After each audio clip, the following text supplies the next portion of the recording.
அரசியல் எச்சரிக்கை. ஜனநாயக நாட்டிலுள்ள ஒரு குடிமகனுக்கு தன் நாட்டை பற்றிய அரசியல் அறிவு மட்டுமே அவரையும் அவரது குடும்பத்தையும் அவரது நாட்டையும் அடுத்த கட்ட வளர்ச்சிக்கு கொண்டு செல்லும் வழிமுறையாகும். அன்புதயம் அரசியல் புனித நூல். இந்திய குடியரசு நாட்டுக்கும் மக்களுக்கும் அன்புதயம் அரசியலை அர்ப்பணிக்கிறேன். அன்புடைய மாண்புமிகு திரு நரேந்திர மோடி அவர்களுக்கு வணக்கம்.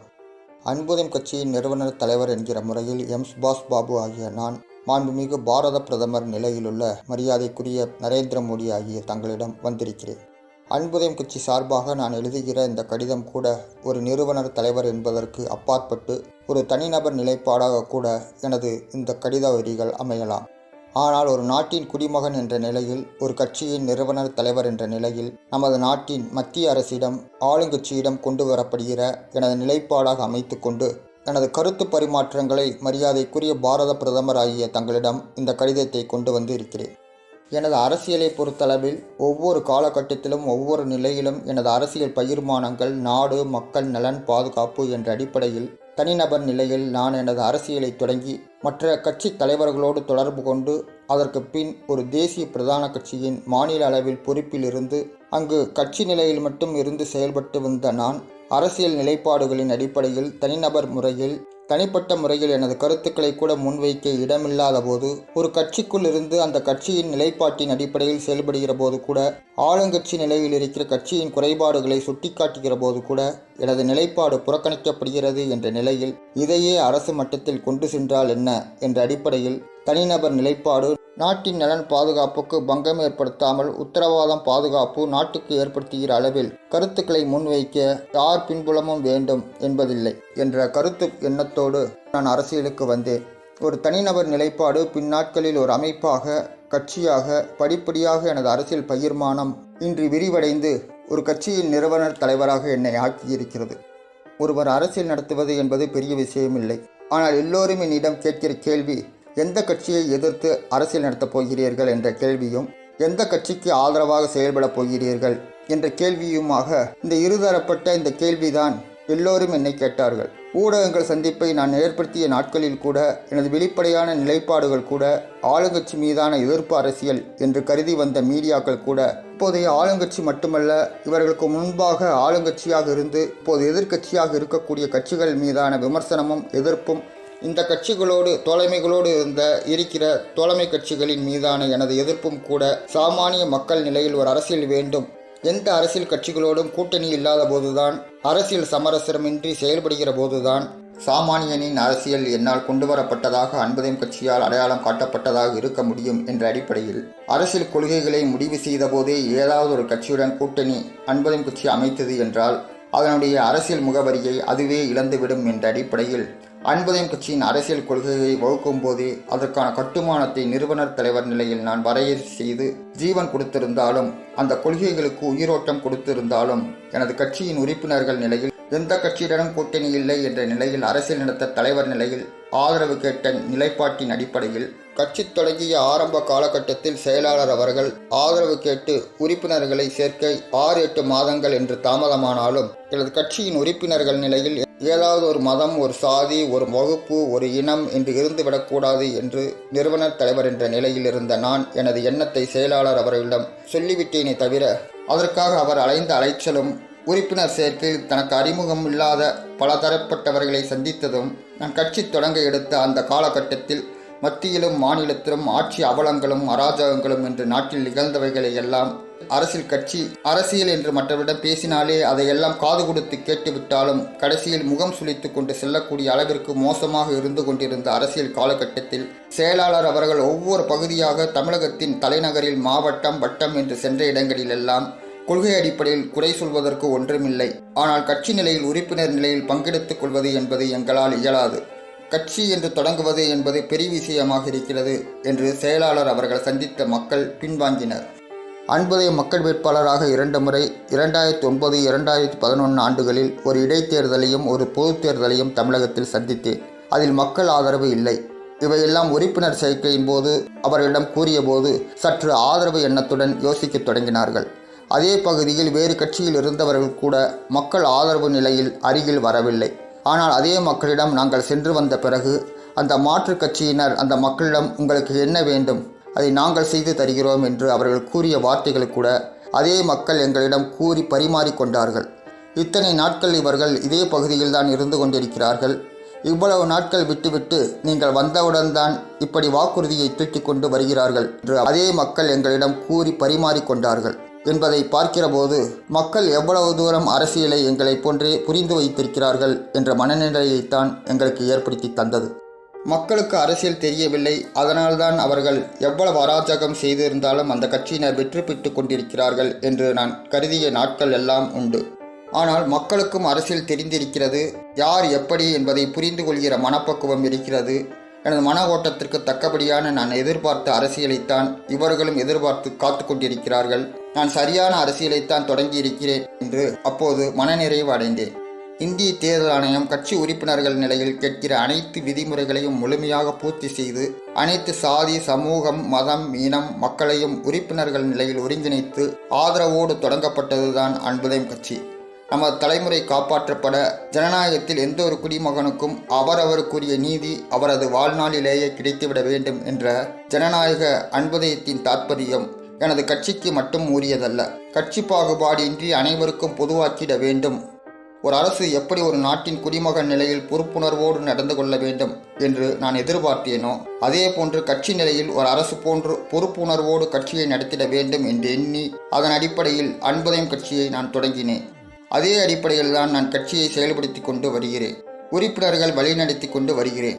கட்சி பதிவு 2013ஆம் ஆண்டு பெற்ற பிறகு 2015இல் ஒரு இடைத்தேர்தலும் 2016இல் ஒரு பொது தேர்தலும் என்று தமிழகத்தில் அன்புதயம் கட்சி சார்பாக போட்டியிட்டேன். தேர்தலில் ஒரு வேட்பாளராக எனக்கு போட்டியிடுவது, மக்களை சந்திப்பது, பிரச்சாரங்களை மேற்கொள்வது, போட்டிக்களத்தில் எதிர்க்கட்சிகளை எதிர்கொள்வது என்று எதுவுமே அரசியலில் ஒரு சவாலான விஷயமாக எனக்கு இருக்கவில்லை.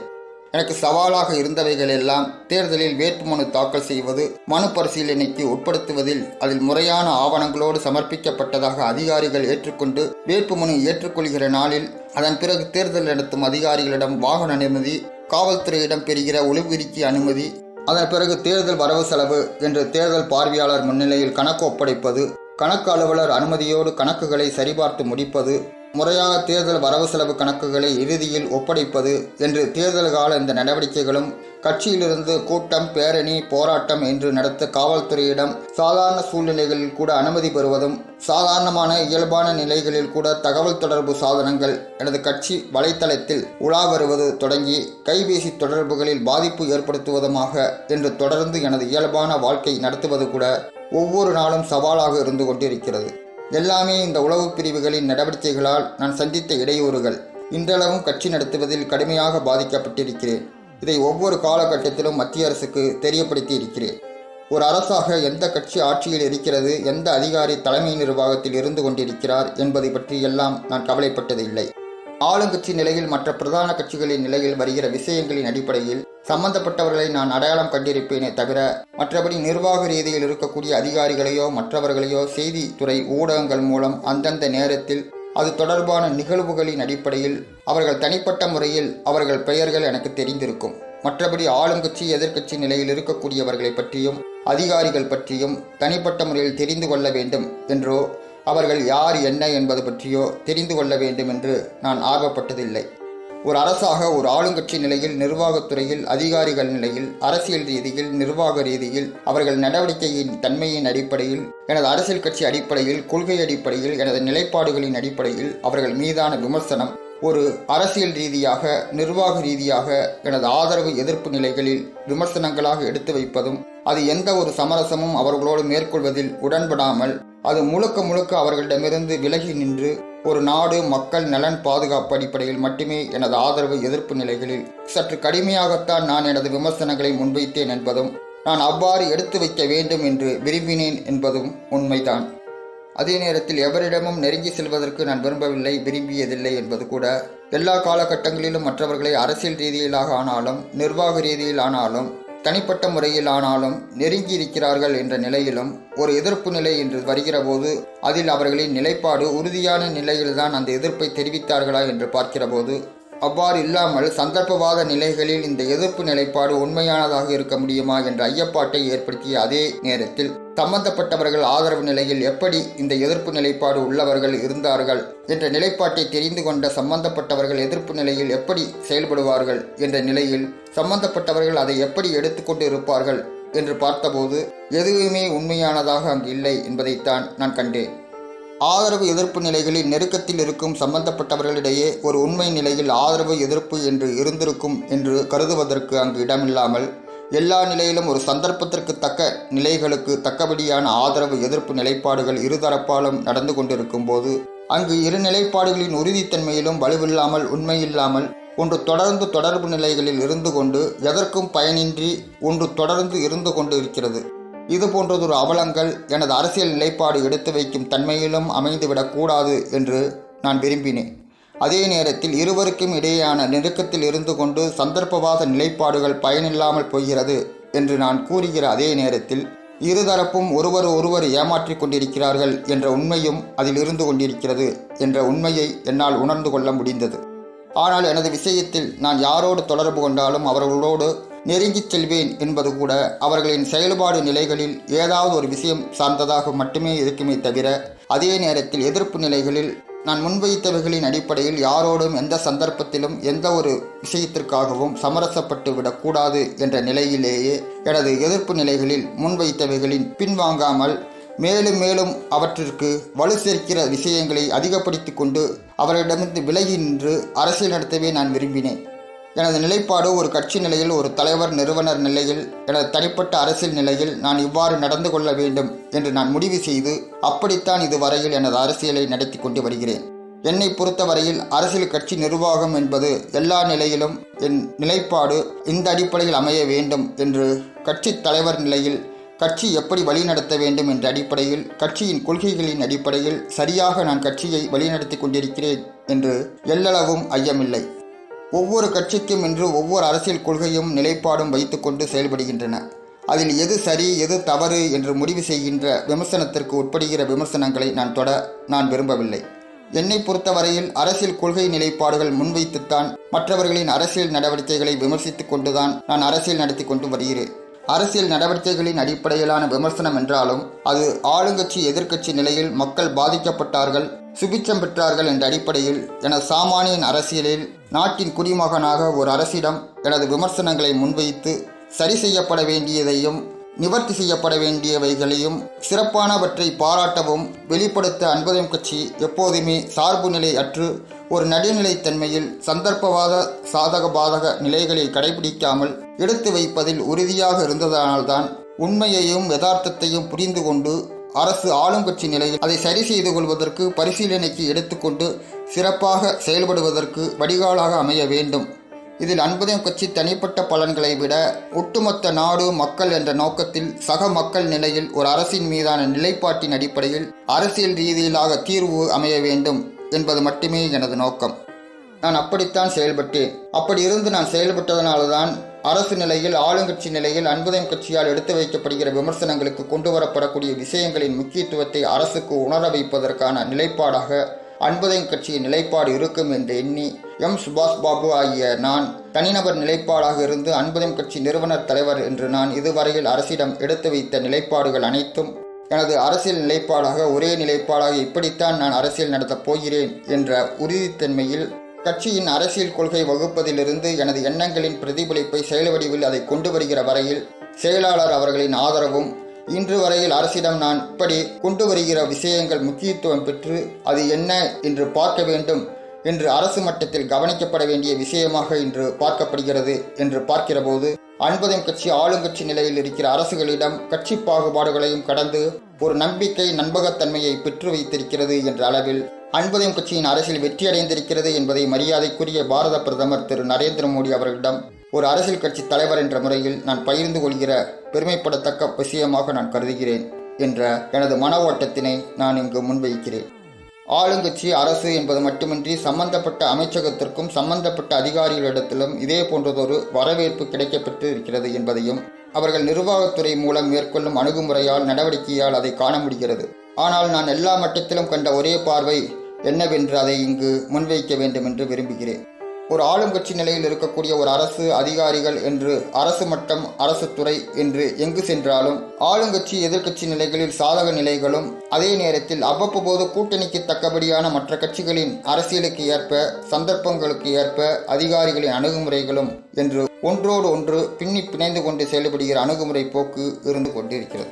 இதில் ஆளுங்கட்சி எதிர்க்கட்சிகளை எதிர்த்து நான் அரசியல் நடத்துகிறேன் என்றாலும் நான் கூட எனது அரசியல் ஆரம்ப காலகட்டங்களில் இந்த ஆளுங்கட்சி எதிர்க்கட்சி சார்பு நிலையிலிருந்து செயல்படும் அதிகாரிகள் ஒருபுறம் இருந்தாலும் தொடர்ந்து ஆளுங்கட்சி எதிர்க்கட்சி நிலைகளில் அவர்களோடு நிர்வாகத்தில் ஆட்சியில் இருந்தவர்கள் என்ற நிலையில் இந்த அதிகாரிகள் எல்லா விஷயங்களையும் கண்டவர்கள் மாற்று அரசியல் நிலையில் வருகிற போது அதற்கு ஒரு ஆதரவு இல்லை என்றாலும் இவர்களிடம் ஒரு எதிர்ப்பு நிலையின்றி நான் அரசியல் நடத்துவதற்கு ஒரு சுமூக நிலை கிட்டும் என்று எதிர்பார்த்துத்தான் கட்சியை ஒரு புறமும் தேர்தலை இன்னொரு புறமும் அரசின் கொள்கை நிலைப்பாடுகளை விமர்சித்து அன்பதையும் அரசு மட்டத்தில் கொண்டு சென்று நிர்வாக ரீதியில் எடுக்க வேண்டிய நடவடிக்கைகள் என்று ஒருபுறமும் தனித்தனியாக இப்படி அன்பதயம் கட்சி அரசியலை நடத்தி கொண்டிருக்கிறேன் நான். அரசியலையும் கடந்த அரசு மட்டத்தில் அன்பதயம் கட்சியால் கொண்டுவரப்படக்கூடியவைகள் ஆளுங்கட்சி நிலைகளில் அரசியலையும் கடந்து பரிசீலிக்கப்பட வேண்டிய விஷயமாக அமைந்து விடுவதால் அதை தவிர்க்க முடியாமல் அரசு உற்று நோக்க வைத்திருக்கிறது என்பதை காண்கிற போது அன்பதயம் கட்சியின் அரசியல் தனது அரசியல் இலக்கை எந்த ஆட்சி என்றாலும் செயல்படுத்துவதற்குரிய சரியான தளத்தில் அமைத்து கொண்டிருக்கிறது என்பதில் அன்பதயம் கட்சி மனநிறைவு கொள்கிறது. அதே நேரத்தில் அரசிடம் ஆளுங்கட்சியிடம் அதன் தவறுகளை சுட்டிக்காட்டுபவைகளையும் சரி செய்யப்பட வேண்டியவைகளையும் எடுத்து வைத்ததும் அந்த விஷயத்தில் ஒரு அரசாக கவனம் செலுத்தாமல் அவைகளை ஆளுங்கட்சி நிலைகளில் அவர்களின் அரசியல் கட்சிகளின் வெற்றிக்கு சாதக சூழ்நிலைகளாக கடந்த காலத்தில் அமைத்து கொண்டிருக்கிறது என்று தெரிந்து கொண்ட பிறகு சுட்டிக்காட்டுகிற அந்த குறிப்பிட்ட நிர்வாக தவறுகளை அவர்களின் வெற்றிக்கு வழிவகுத்திருக்கிறது என்ற அடிப்படையில் அதை மீண்டும் பெரிய அளவில் செயல்படுத்தி அப்படி ஆட்சியை தக்க வைத்துக் கொள்வது என்று அவர்கள் அடிப்படையிலான தேர்தல் காலங்களில் செயல்படுத்தி ஆளுங்கட்சியின் நிலைப்போக்கையும் தவறுகளையும் நிகழ்காலத்திலேயே சககாலத்திலேயே அன்பதயம் கட்சி பார்த்துவிட்டது. அதனால் அன்பதயம் கட்சி அரசியல் அவர்களாலேயே பாதிக்கப்பட்டது. இதனால் ஒரு ஆளுங்கட்சி நிலையில் இருக்கிற அரசுகளிடம் தவறுகளை சுட்டிக்காட்டுவதற்கும் அவைகளை சரி செய்ய வேண்டியவைகளை சுட்டிக்காட்டுவதற்கும் கூட கவனத்தில் கொள்ள வேண்டிய விஷயமாக அன்பதயம் கட்சி கருத்தில் கொண்டு செயல்பட வேண்டிய இக்கட்டான சூழ்நிலையையும் கண்டுவிட்டது. அன்பதயம் கட்சி கடந்த காலங்களில் எடுத்து வைத்தவைகளையும் தேர்தல் கால நிர்வாக சீர்திருத்தங்களும் காவல்துறை நிர்வாக சீர்திருத்தமும் உளவு பிரிவு அறிக்கையில் சமர்ப்பித்தல் தொடர்பான விஷயங்கள் குறித்தும் இன்று கருப்பு பண ஒழிப்பு குறித்து என்று இவற்றோடு நாடு மக்கள் நலன் பாதுகாப்பு சார்ந்த பல்வேறு விஷயங்கள் குறித்தும் மேன்மிதங்கிய பாரத குடியரசுத் தலைவர் அமைச்சகம், மாண்புமிகு பாரத பிரதமர், இந்திய தேர்தல் ஆணையம், மாநிலம் என்ற அளவில் மாண்புமிகு தமிழக முதல்வர், மாநிலம் மற்றும் தேசிய அளவில் பிரதான கட்சிகள் என்று எல்லா மட்டத்திலும் ஒவ்வொரு காலகட்டத்திலும் அன்பதயம் கட்சியின் தன் நிலைப்பாடுகளின் அடிப்படையில் கருத்து பகிர்மானங்களை நிகழ்த்தி கொண்டு வந்திருக்கிறது. நான் மற்ற கட்சிகளைப் போன்று ஒரு கட்சியில் இருந்தேன். தனிப்பட்ட முறையில் அந்த கட்சியிலேயே ஒரு அடையாளத்தை பெற்றேன். தனக்கான அங்கீகார முத்திரையை அந்த அரசியல் கட்சி மூலம் கட்சி பதவி அரசு பதவி என்று அந்த கட்சியிலிருந்து சக நிர்வாகிகளையும் அழைத்து கொண்டு கட்சியை பிளவுபடுத்தி தலைவர் நிலையில் அந்த கட்சியின் அடையாளத்தின் பின்புலத்தில் இருந்து கொண்டு செயல்படும் கட்சி அல்ல. அன்பதயம் கட்சி ஒரு நாட்டின் குடிமகன் என்ற நிலையில் மக்கள் சந்திக்கின்ற பிரச்சனைகளுக்கு எது காரணமாக இருக்கிறது, அந்த ஒவ்வொரு பிரச்சனைக்கும் அதன் அடிப்படையில் தீர்வாக இல்லாமல் ஒட்டுமொத்தமாக எழுகிற பிரச்சனைகளுக்கு ஒன்று தீர்வாக அமைய வேண்டும். அது எப்படி சாத்தியப்படும் என்று நீண்டதொரு சிந்தனைகளுக்கு பிறகு அது எந்த கட்டத்தில் யாரால் எப்படி ஏற்படுத்தி கொடுக்க முடியும் என்பதை கடந்த கால அரசியல்கள் எல்லாம் பார்த்தவன் என்ற அடிப்படையில் மக்கள் சந்திக்கின்ற பிரச்சனைகள் மட்டுமல்ல, நாட்டின் எந்த பிரச்சனை என்றாலும் உருவான பிரச்சனைகளும் இருந்து கொண்டிருக்கிற பிரச்சனைகளும் இருக்கிற பிரச்சனைகள் உருவாகாமல் தடுப்பதற்கும் மக்களுக்கு உரிய தீர்வு அமைத்து கொடுக்க வேண்டும் என்றால் அரசியல் ரீதியிலாக எடுக்கிற முடிவால் தான் இவைகளுக்கு தீர்வு கிடைக்கும். அதை எப்படி உருவாக்கி கொடுக்க போகிறோம் என்பதை உணர்ந்து ஜனநாயகத்தில் தேர்தல் பங்களிப்பால் வேட்பாளர் நிலையில் வெற்றியடைந்து ஒரு அரசாக வருகிற போது ஆளுங்கட்சி நிலைப்பாடுகளின் அடிப்படையில் சாத்தியமாகிறது. அது ஆளுங்கட்சி நிலையில் எப்படி சாத்தியப்படும் என்கிற தீர்வு களத்தை கையில் வைத்துக்கொண்டு அதை செயல்படுத்த கடந்த 12 ஆண்டுகளாக தனிநபர் நிலையில், அமைப்பு நிலையில், கட்சி நிலையில் வந்தபோதும் ஆளுங்கட்சி எதிர்க்கட்சி நிலைகளில் தொடர்ந்து இருந்து வரக்கூடிய பிரதான கட்சிகள் நிலையில் மாநில அளவில் இன்னும் அதை சிறப்பாக எதிர்காலத்தில் தக்க வைத்துக் கொள்ள வேண்டும் என்ற சிந்தனையின் வெளிப்பாட்டு செயல்பாடுகளால் அன்பதயம் கட்சி கடந்த 8 ஆண்டுகளாக தேர்தல் பங்களிப்பு நிலையிலும் பல்வேறு விதமான இடைஞ்சல்களையும் அரசு நிர்வாக மட்டத்தின் மூலம் இந்த மாநில கட்சிகளால் தமிழகத்தில் சந்தித்த வரலாறுகள் எல்லாம் அன்பதயம் கட்சி மேன்மிதங்கிய பாரத குடியரசுத் தலைவர் அவர்களுக்கு ஒவ்வொரு காலகட்டத்திலும் தெரியப்படுத்தி கொண்டு வந்திருக்கிறது. இந்தியாவிலேயே கட்சி நிலையில், கட்சி நிறுவனர் தலைவர் நிலையில் நான் ஒரு அரசியலில் சுதந்திரமானவன்தான். யாரொருவரும் மனமுவர்ந்து இதுவரை நன்கொடை கொடுத்ததும் இல்லை, நான் நன்கொடை வாங்கியதும் இல்லை. அரசியல் களத்திற்கு நான் வந்த நாளிலிருந்து இன்று வரையில் பண பரிவர்த்தனையில் எனது பங்கு கட்சியானாலும் தனிப்பட்ட அடிப்படையிலும் எவருடனும் இல்லை. இப்படி இருந்து கொண்டிருக்கும் போது ஆளுங்கட்சி எதிர்க்கட்சி மாநில அளவிலும் தேசிய அளவிலுமான எனது அரசியல் எதிர்ப்பு நிலைகளில் 2009 2011 இடைத்தேர்தலும் பொதுத் தேர்தலும் என்று 2 தேர்தல்களில் 3 தொகுதிகளில் போட்டியிட்டேன். 2011 தமிழ்நாடு சட்டமன்ற பொதுத் தேர்தலுக்கு பிறகு ஆளுங்கட்சி எதிர்க்கட்சி எதிர்ப்பு அரசியல் நடத்தியவன் என்ற நிலையில் எந்த கட்சியுடனும் கூட்டணி இல்லாது தனித்து தேர்தலில் போட்டி என்று தனித்து செயல்பட்டு வருகிற அடிப்படையில் எனக்கு வருமான வரித்துறையிலிருந்து வருமான விவரம் கேட்பு படிவம் அனுப்பப்பட்டது. நான் முறையாக எனது விவரங்களை சமர்ப்பித்தேன். யாருடைய தூண்டுதலின் அடிப்படையில் இது நடைபெற்றது என தெரியாத நிலையிலும் இது ஆளுங்கட்சி எதிர்க்கட்சி தூண்டுதல்களின் அடிப்படையில் நடைபெறுகிற அரசியல் ரீதியிலாக ஒரு நெருக்கடி ஏற்படுத்துவதற்கான நிகழ்வாகத்தான் அதை கருத வேண்டியது இருக்கிறது.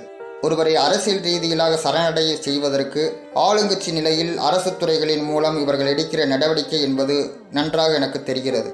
ஆனால் அந்த நேரத்தில் எதற்கு முக்கியத்துவம் அளிக்க வேண்டும் என்று முடிவெடுத்து அரசியலை எப்போது வேண்டுமானாலும் நடத்தலாம். ஆனால் நிர்வாகத்துறையின் மூலம் எனது அரசியலை முடக்க இவர்கள் மேற்கொண்ட இந்த நடவடிக்கையால் எனது அரசியலை முடக்கிவிட முடியும் என்று அவர்கள் செயல்பட்டிருக்கிறார்கள் என்றால் எவ்வளவு ஒரு கீழ்த்தரமான அரசியலை அவர்கள் ஆளுங்கட்சி எதிர்க்கட்சி நிலையில் கையாண்டு கொண்டிருக்கிறார்கள் என்பதை என்னால் நன்கு உணர்ந்து கொள்ள முடிகிறது.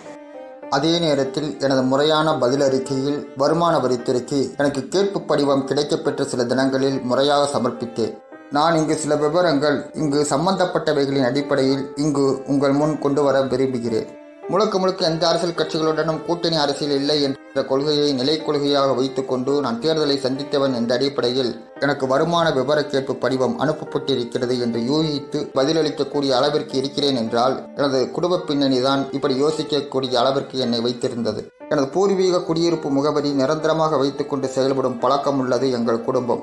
அதனால் அவர்கள் கிராமத்தில் இருந்து கொண்டு இப்படிப்பட்ட அரசியலை தொடங்கியிருக்கிறார்கள் என்று என்னை இவர்கள் சாதாரணமாக எடை போட்டதன் விளைவுதான் இந்த நடவடிக்கை என்பதை என்னால் உணர முடிந்தது. எனது குடும்பத்தின் பின்னணி என்று வருகிற போது எனது குடும்பத்திலிருந்து ஒவ்வொரு தலைமுறையிலும் எடுத்த முயற்சிகள் அவரவர் வாழ்க்கை நிலைகளில் பொருளாதார நிலைகளில் தகுதி மீறியவைகளாக மற்றவர்களால் பார்க்கப்பட்டதே தவிர தகுதி இல்லாதவர்கள் இல்லை என்ற பார்வை எங்கள் தனித்திறன் தகுதியை எங்களது முயற்சியை பற்றி அவர்கள் எடை போடுகிற போது யாரும் நகைப்புக்குரிய விஷயமாக கருதாமல் வெற்றி தோல்வி என்பதை எல்லாம் எடை போடாமல் எங்களை தெரிந்தவர்கள் எங்கள் முயற்சிகளை எங்கள் பங்களிப்பை ஏறரங்க பார்க்கத்தான் செய்தனர். எல்லா முயற்சிகளும் எல்லா காலகட்டங்களிலும் வெற்றியடைவது என்பது பொருளாதாரம் சார்ந்த விஷயங்களாக இருந்து கொண்டு இருப்பதுதான் யதார்த்தமாக இருக்கிறது. ஆனால் ஒரு முயற்சியை தொடங்குகிற போது அதை முடிக்கிற வரையில் அவ்வப்போது பொருளாதார சூழ்நிலைகளுக்கு தக்கபடியான பங்களிப்பை செய்ய வருகிற பொருளாதாரம் ஒரு முயற்சிக்கு தேவைப்படுகிற ஒரு தொகை முழுவதுமாக முதலிலேயே முதலீடாக கிடைக்கப்பெற்றிருந்தால் அந்த முயற்சியின் பலன் எங்களுக்கு வெற்றியை தேடி தந்திருக்கும். ஆனால் தேவைப்படுகிற பொருளாதாரம் பற்றாக்குறையிலேயே இருந்து கொண்டிருக்கிற போது எடுத்துக்கொண்ட முயற்சிகளும் கடும் முயற்சியில் முழுமையாக நிறைவு பெறுகிறது. ஆனால் அந்த முயற்சியின் தொடர் பலன் வெற்றி தோல்வி காண்பதற்கு அடுத்த கட்ட தொடர் முயற்சிக்கு ஏற்பட்ட பற்றாக்குறையில் பொருளாதார இழப்பாக அமைந்து விடுகிறதே தவிர முயற்சியின் பலன் முயற்சி நிறைவு பெற்ற நிலையிலும் வெற்றி தோல்வி காண முடியாத நிலையில் முயற்சி முடங்கி போனதாகத்தான் காணப்படுகிற நிலை மற்றவர்கள் பார்வையில் அமைந்து விடுகிறது. ஆனால் பலதரப்பட்ட மனிதர்களோடு தொடர்பு நிலைகளில் சந்திப்புகள் யாரையும் கையாளுவதற்கு எளிமையான நடைமுறையை இது கற்றுக் கொடுத்து விடுகிறது. அந்த பலன்தான் எங்கள் குடும்பத்திற்கு கிடைக்கப்பெற்று இருக்கிறது. எனது தாத்தா அவர்கள் சுதந்திர போராட்ட காலத்தில் சொந்த ஊரிலிருந்து சென்னை வரை 485 கிலோமீட்டர் தூரம் கால்நடையாகவே தனிநபர் சத்தியாகிரகம் நடந்து சென்று 1941 சென்னையில் கைதாகி தனது சிறைவாசத்தை சென்னை சென்ட்ரல் ஜெயிலிலும் பெல்லாரி அலிபுரம் கேம்ப் ஜெயிலிலும் இருந்து வந்தது எங்கள் குடும்பத்திற்கு கிடைத்த அடையாளம். ஒரு சுதந்திர போராட்ட வீரராக எனது தாத்தா அவர்கள் 1973 ஆண்டு சுதந்திர தின வெள்ளி விழா ஆண்டில் மேன்மிதங்கிய பாரத குடியரசுத் தலைவர் திரு வி கிரி அவர்களால் டெல்லியில் கௌரவிக்கப்பட்டார். எனது தகப்பனார் ஒரு திரைப்பட தயாரிப்பாளர் இயக்குநராக இருக்கிறார். அரசு பணியிலும் எனது தகப்பனார் இருந்தவர். எனது சொந்த பூர்வீகத்தில் நான் பிறந்திருந்தாலும் எனது தகப்பனாரோடு எங்கள் குடும்பம் நகர சூழ்நிலைகளிலும் பல்வேறு தரப்பட்ட மக்களோடு தொடர்பு அடிப்படையில் ஒருவர் பொருளாதார ரீதியில் பதவி நிலைகளில் உயர்ந்தவர் தாழ்ந்தவர் என்ற நிலைப்போக்கு இன்றி ஒருவரோடு அணுகுமுறை போக்கு எனக்கு இயல்பாகவே அமையப்பெற்றதும் அதுவே எனது குடும்பத்தார்களிடமும் இருந்ததுமாக எல்லாமே குடும்பத்தின் அடிப்படையில் குடும்பத்தின் பின்னணியின் அடிப்படையில் கிடைக்கப்பெற்ற அனுபவத்தின் அடிப்படையில் எனது ஆரம்ப வழக்கறிஞர் நாட்களில் நீதிமன்றங்களில் சந்தித்தவர்கள் என்று எல்லாமே ஒரு சேர ஒரு காலகட்டத்தில் அரசியலுக்கு வந்தவன் நான் என்ற ஒன்றை தவிர எந்த ஒரு அரசியல் பின்புலமும் எனக்கு இல்லை. இப்படி ஒரு சூழ்நிலையில் வருமான வரித்துறை கேட்பு படிவ விபரம் கிடைக்கப்பெற்றவுடன் ஒரு சாதாரண குடும்பத்திலிருந்து ஒருவர் அரசியலுக்கு வருகிற போது என்னென்ன கசப்பான உணர்வுகள் சந்திக்க வேண்டியது இருக்கும் என்று தனித்து தேர்தலை சந்திக்கிற போதே அவைகளை பார்த்தவன் என்ற அடிப்படையில் வருமான வரித்துறையின் இந்த நடவடிக்கை எனக்கு எந்த ஒரு பதற்றத்தையும் ஏற்படுத்திவிடவில்லை. எனது குடும்பம் சாதாரண நடுத்தர குடும்பம் என்றாலும் தொழில் ரீதியில் எனக்கு வருமான ஆதரவு நிலை பலமாக இல்லாத நிலையிலும் நான் முழு நேர அரசியல்வாதியாக குடும்ப பொருளாதார பக்கபலத்தில் இதுவரையில் அரசியலையும் நடத்தி 4 தேர்தல்களில் 6 தொகுதிகளில் போட்டியிட்டேன். ஊடகங்கள் ஏதாவது ஒரு பிரதான கட்சி ஆதரவு நிலை, ஒரு பிரதான கட்சியின் எதிர்ப்பு நிலை என்று ஏதாவது இருந்தால் உங்கள் அன்புதயம் கட்சிக்கு ஏதாவது ஒரு ஊடகங்களில் இருந்து ஆதரவு கிடைத்துக் கொண்டு இருந்திருக்கும். இரு பிரதான கட்சிகளின் அரசியலையும் விமர்சித்துக் கொண்டு எதிர்ப்பு அரசியல் நடத்தி கொண்டு தனித்து செயல்படுகிற நிலையில் அனைத்து ஊடகங்களும் அன்புதயம் கட்சியை புறக்கணித்து விட்டன. ஒன்று அரசு தரப்பில் ஆளுங்கட்சி அன்புதயம் கட்சி அரசியல் நடத்த வழிவிட்டிருக்க வேண்டும். அதிகாரிகள் தேர்தல் நிலைகளில் தேர்தல் விதிமுறைகளுக்கு உட்பட்டு அனுமதி வழங்குவதில் பாரபட்சமின்றி செயல்பட்டிருக்க வேண்டும். அல்லது ஊடகங்கள் கட்சிகள் செய்திகளை நிலைப்பாடுகளை மக்களிடம் கொண்டு சேர்த்திருக்க வேண்டும். அல்லது கட்சி நடத்துகிற போது அரசியல் நடவடிக்கைகளில் ஈடுபடுகிற போதும் சந்திக்கிற இடையூறுகளையும் தேர்தல் காலத்தில் சந்திக்கிற இடர்பாடுகளையும் அல்லது அரசியல் கட்சி கூட்டம் போராட்டம் என்று அரசியல் நடத்த காவல்துறையால் வேண்டுமென்று இழுத்தடிக்கப்படுகிற நிர்வாக சீர்குலைவுகளையும் அரசு நிர்வாக மட்டத்திற்கு கொண்டு சென்றால் அங்கு அரசு உரிய நடவடிக்கை எடுத்து உரிய தீர்வை பெற்றுக் கொடுக்க அரசு முயன்றிருக்க வேண்டும். ஆனால் இப்படி எதுவுமே இல்லாமல் அரசின் பாராமுகமும் ஊடகங்களால் தனித்து விடப்படுவதும் நிர்வாகத்தால் கண்டுகொள்ளாமல் இருப்பதும் ஆளுங்கட்சியால் அரசியல் இடைஞ்சல் ஏற்படுத்துவதும் என்று இவைகளை போராட்டங்களாக சந்தித்து கொண்டு நான் அரசியல் நடத்தி கொண்டு வருகிறேன். பொருளாதார சிக்கல்களால் கட்சியை நடத்த முடியாமல் நான் கஷ்டப்பட்டு நடத்துகிற போதும் தேர்தலை சந்திக்கிற போதும் நான் எனது சொந்த பொருளாதார ஆதாரத்தில் கஷ்டப்பட்டு இப்படி அரசியல் நடத்தியும் இப்படிப்பட்ட நிலை எனக்கு தொடர்ந்து வருகிறது என்றால் என்னை போன்றவர்கள் அரசியலில் இனியும் தொடர வேண்டுமா என்கிற கேள்வியை எனக்குள் நான் கேட்டுக்கொண்டுதான் இருக்கிறேன். இப்படிப்பட்ட நான் அரசியல் நடத்தி கொண்டு வருகிற வேளையில் தொழில் ரீதியாக நான் அவ்வளவு ஒரு சுயதேவையை பூர்த்தி செய்து கொள்வதற்கு கூட எனது பொருளாதாரம் போதுமானதாக இல்லாத நிலையில் முழுக்க பெற்றோரின் சார்பு நிலையில் பொருளாதாரத்தை வைத்துக் கொண்டுதான் எனது சுயதேவையையும் பூர்த்தி செய்து கொண்டு கட்சியையும் நடத்தி கொண்டு தேர்தலையும் சந்தித்து கொண்டு முழு நேர அரசியல்வாதியாக இருந்து கொண்டு இருக்கிறேன். என் பெற்றோர்கள் அவர்களின் சுயதேவைக்கு போக சேமித்து வைக்க வேண்டியதையும் அவர்கள் வருமானத்தையும் இருப்பையும் எனக்கு செலவழித்துக் கொண்டிருக்க நான் முழு நேர அரசியல்வாதியாக இருந்து கொண்டு செயல்பட்டு கொண்டு வருகிறேன். நான் இதுவரையில் கட்சி உறுப்பினர்களிடம் கூட கட்சி நிலையிலும் தேர்தல் நிலையிலும் கட்சி நிர்வாக நிலையிலும் யாரிடமிருந்தும் நிதி நிலை பெற்றதில்லை. அதே நேரத்தில் இதுவரை தேர்தல் வரவு செலவு கணக்குகளை இந்திய தேர்தல் ஆணையத்திற்கு முறையாக சமர்ப்பித்திருக்கிறேன். நிதிநிலை ஆண்டுகளில் 3 முறை அன்புதயம் கட்சியின் வரவு செலவு கணக்குகளை இந்திய தேர்தல் ஆணையத்திற்கு அன்புதயம் கட்சி சார்பாக முறையாக சமர்ப்பித்திருக்கிறோம். நிர்வாக நடைமுறைகளில் கட்சியை நடத்துவதில் எனக்கு எந்த சிரமமும் இல்லை. இப்போது இங்கு பொருளாதாரம் சார்ந்து நான் இங்கு எடுத்து வைத்தவைகள் ஒரு ஆளுங்கட்சி நிலையில் இருக்கக்கூடிய அரசு எப்படி எடுத்துக்கொள்ளும், அன்புதயம் கட்சியை எப்படி எடை போடும் என்று எண்ணுகிற கருதுகிற மனநிலை எல்லாம் எனக்கு கவலை இல்லை. அதே நேரத்தில் அரசியல் கட்சி நிலையில் தனிப்பட்ட நிலையில் எனது பொருளாதார நிலையும் கட்சி பொருளாதார நிலையும் எனக்கு பலமாக அமையவில்லை என்ற போதும் அன்புதயம் கட்சி அரசியலை பொறுத்தளவில் யாரும் குறைத்து மதிப்பிடவில்லை என்ற பலம் மட்டும் ஒரு கட்சியின் நிறுவனர் தலைவர் நிலையில் எனக்கு கிடைத்திருப்பதோடு தேசிய அளவிலும் மாநில அளவிலும் பிரதான ஆளுங்கட்சி எதிர்க்கட்சிகள் அவற்றின் தோழமை கட்சிகளுக்கு சவாலாக நான் அரசியலை நடத்தினேன் என்ற பலத்தையும் கட்சி பெற்றிருக்கிறது என்ற அளவில் நான் மனநிறைவு கொள்கிறேன் என்பதை மரியாதைக்குரிய பாரத பிரதமர் திரு நரேந்திர மோடி அவர்களிடம் முன்வைக்கிறேன். அரசியலிலும் தேர்தலிலும் பொருளாதார நிலையிலும் சவால்களை சந்தித்துக் கொண்டு அன்புதயம் கட்சி சார்பாக மக்கள் பிரதிநிதியாக இல்லாத போதும் நான் என்னளவில் ஒரு அரசாங்கத்திற்கு என்னால் முடிந்த அளவு நாடு மக்கள் நலன் பாதுகாப்பு விஷயங்களில் கவனத்தோடு ஒவ்வொரு விஷயத்திலும் பொறுப்புணர்வுகளோடு கட்சி நிலையில் நிலைப்பாடுகளை உறுதியாக எடுத்து வைத்து அரசியல் நடத்தியதை ஒவ்வொரு சந்தர்ப்பத்திலும் நான் எடுத்து வைத்தவைகள் நடவடிக்கைக்கு எடுத்தமைக்கு மத்திய அரசுக்கு நன்றி தெரிவிப்பது எனது கடமை என்று கருதுகிறேன். இந்த நேரத்தில் மத்திய அரசுக்கு நான் சம்பந்தப்பட்ட விஷயங்களின் அடிப்படையில் மற்ற அமைச்சர்கள், துறை அதிகாரிகள், தேர்தல் ஆணையம், மாநில அரசு என்று எடுத்து வைத்தவைகளுக்கு உரிய நடவடிக்கை எடுத்தவைகளுக்கு அன்புதயம் கட்சி சார்பாக எனது நன்றியை தெரிவித்துக் கொள்கிறேன்.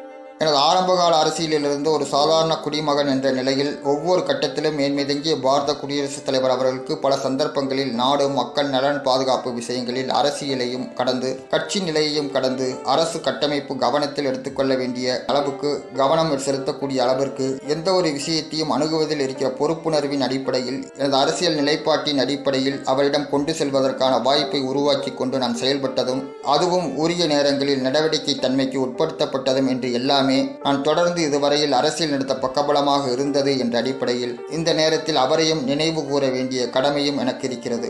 நான் ஒரு அரசு மட்டத்தில் பல்வேறு விஷயங்களில் கருத்துக்களை முன்வைக்கிற போது எதுவும் எந்த ஒரு கருத்தும் விடுபட்டுவிடக் கூடாது என்று கவனம் எடுத்துக்கொண்டு வருவதில் குதூகலத்தோடு அரசுக்கு கொண்டு வருகிற அதே வேளையில் நான் அரசியல் நடத்திய போதும் தேர்தலை சந்தித்த போதும் இயல்பான வாழ்க்கை நிலையிலும் சந்தித்து வருகிற போதும் ஏற்படுகிற மன உளைச்சல்களையும் அரசு மட்டத்தில் கொண்டு வருகிற போது சரி செய்து கொடுக்க தீர்வுகள் கிடைத்துவிடும் என்ற எதிர்பார்ப்பில் நான் ஒவ்வொரு முறையும் அரசுக்கு கொண்டு வந்து மிகுந்த மன உளைச்சலைத்தான் நான் சந்திக்க நேர்ந்தது என்ற வேதனையான என் உணர்வுகளை இந்த இடத்தில் மரியாதைக்குரிய பாரத பிரதமர் அவர்களிடம் பரிமாறிக்கொள்ள வேண்டிய விஷயமாக இது ஆகிவிட்டது என்பது எனக்கு மன வருத்தத்தைத்தான் இப்போது ஏற்படுத்தி இருக்கிறது.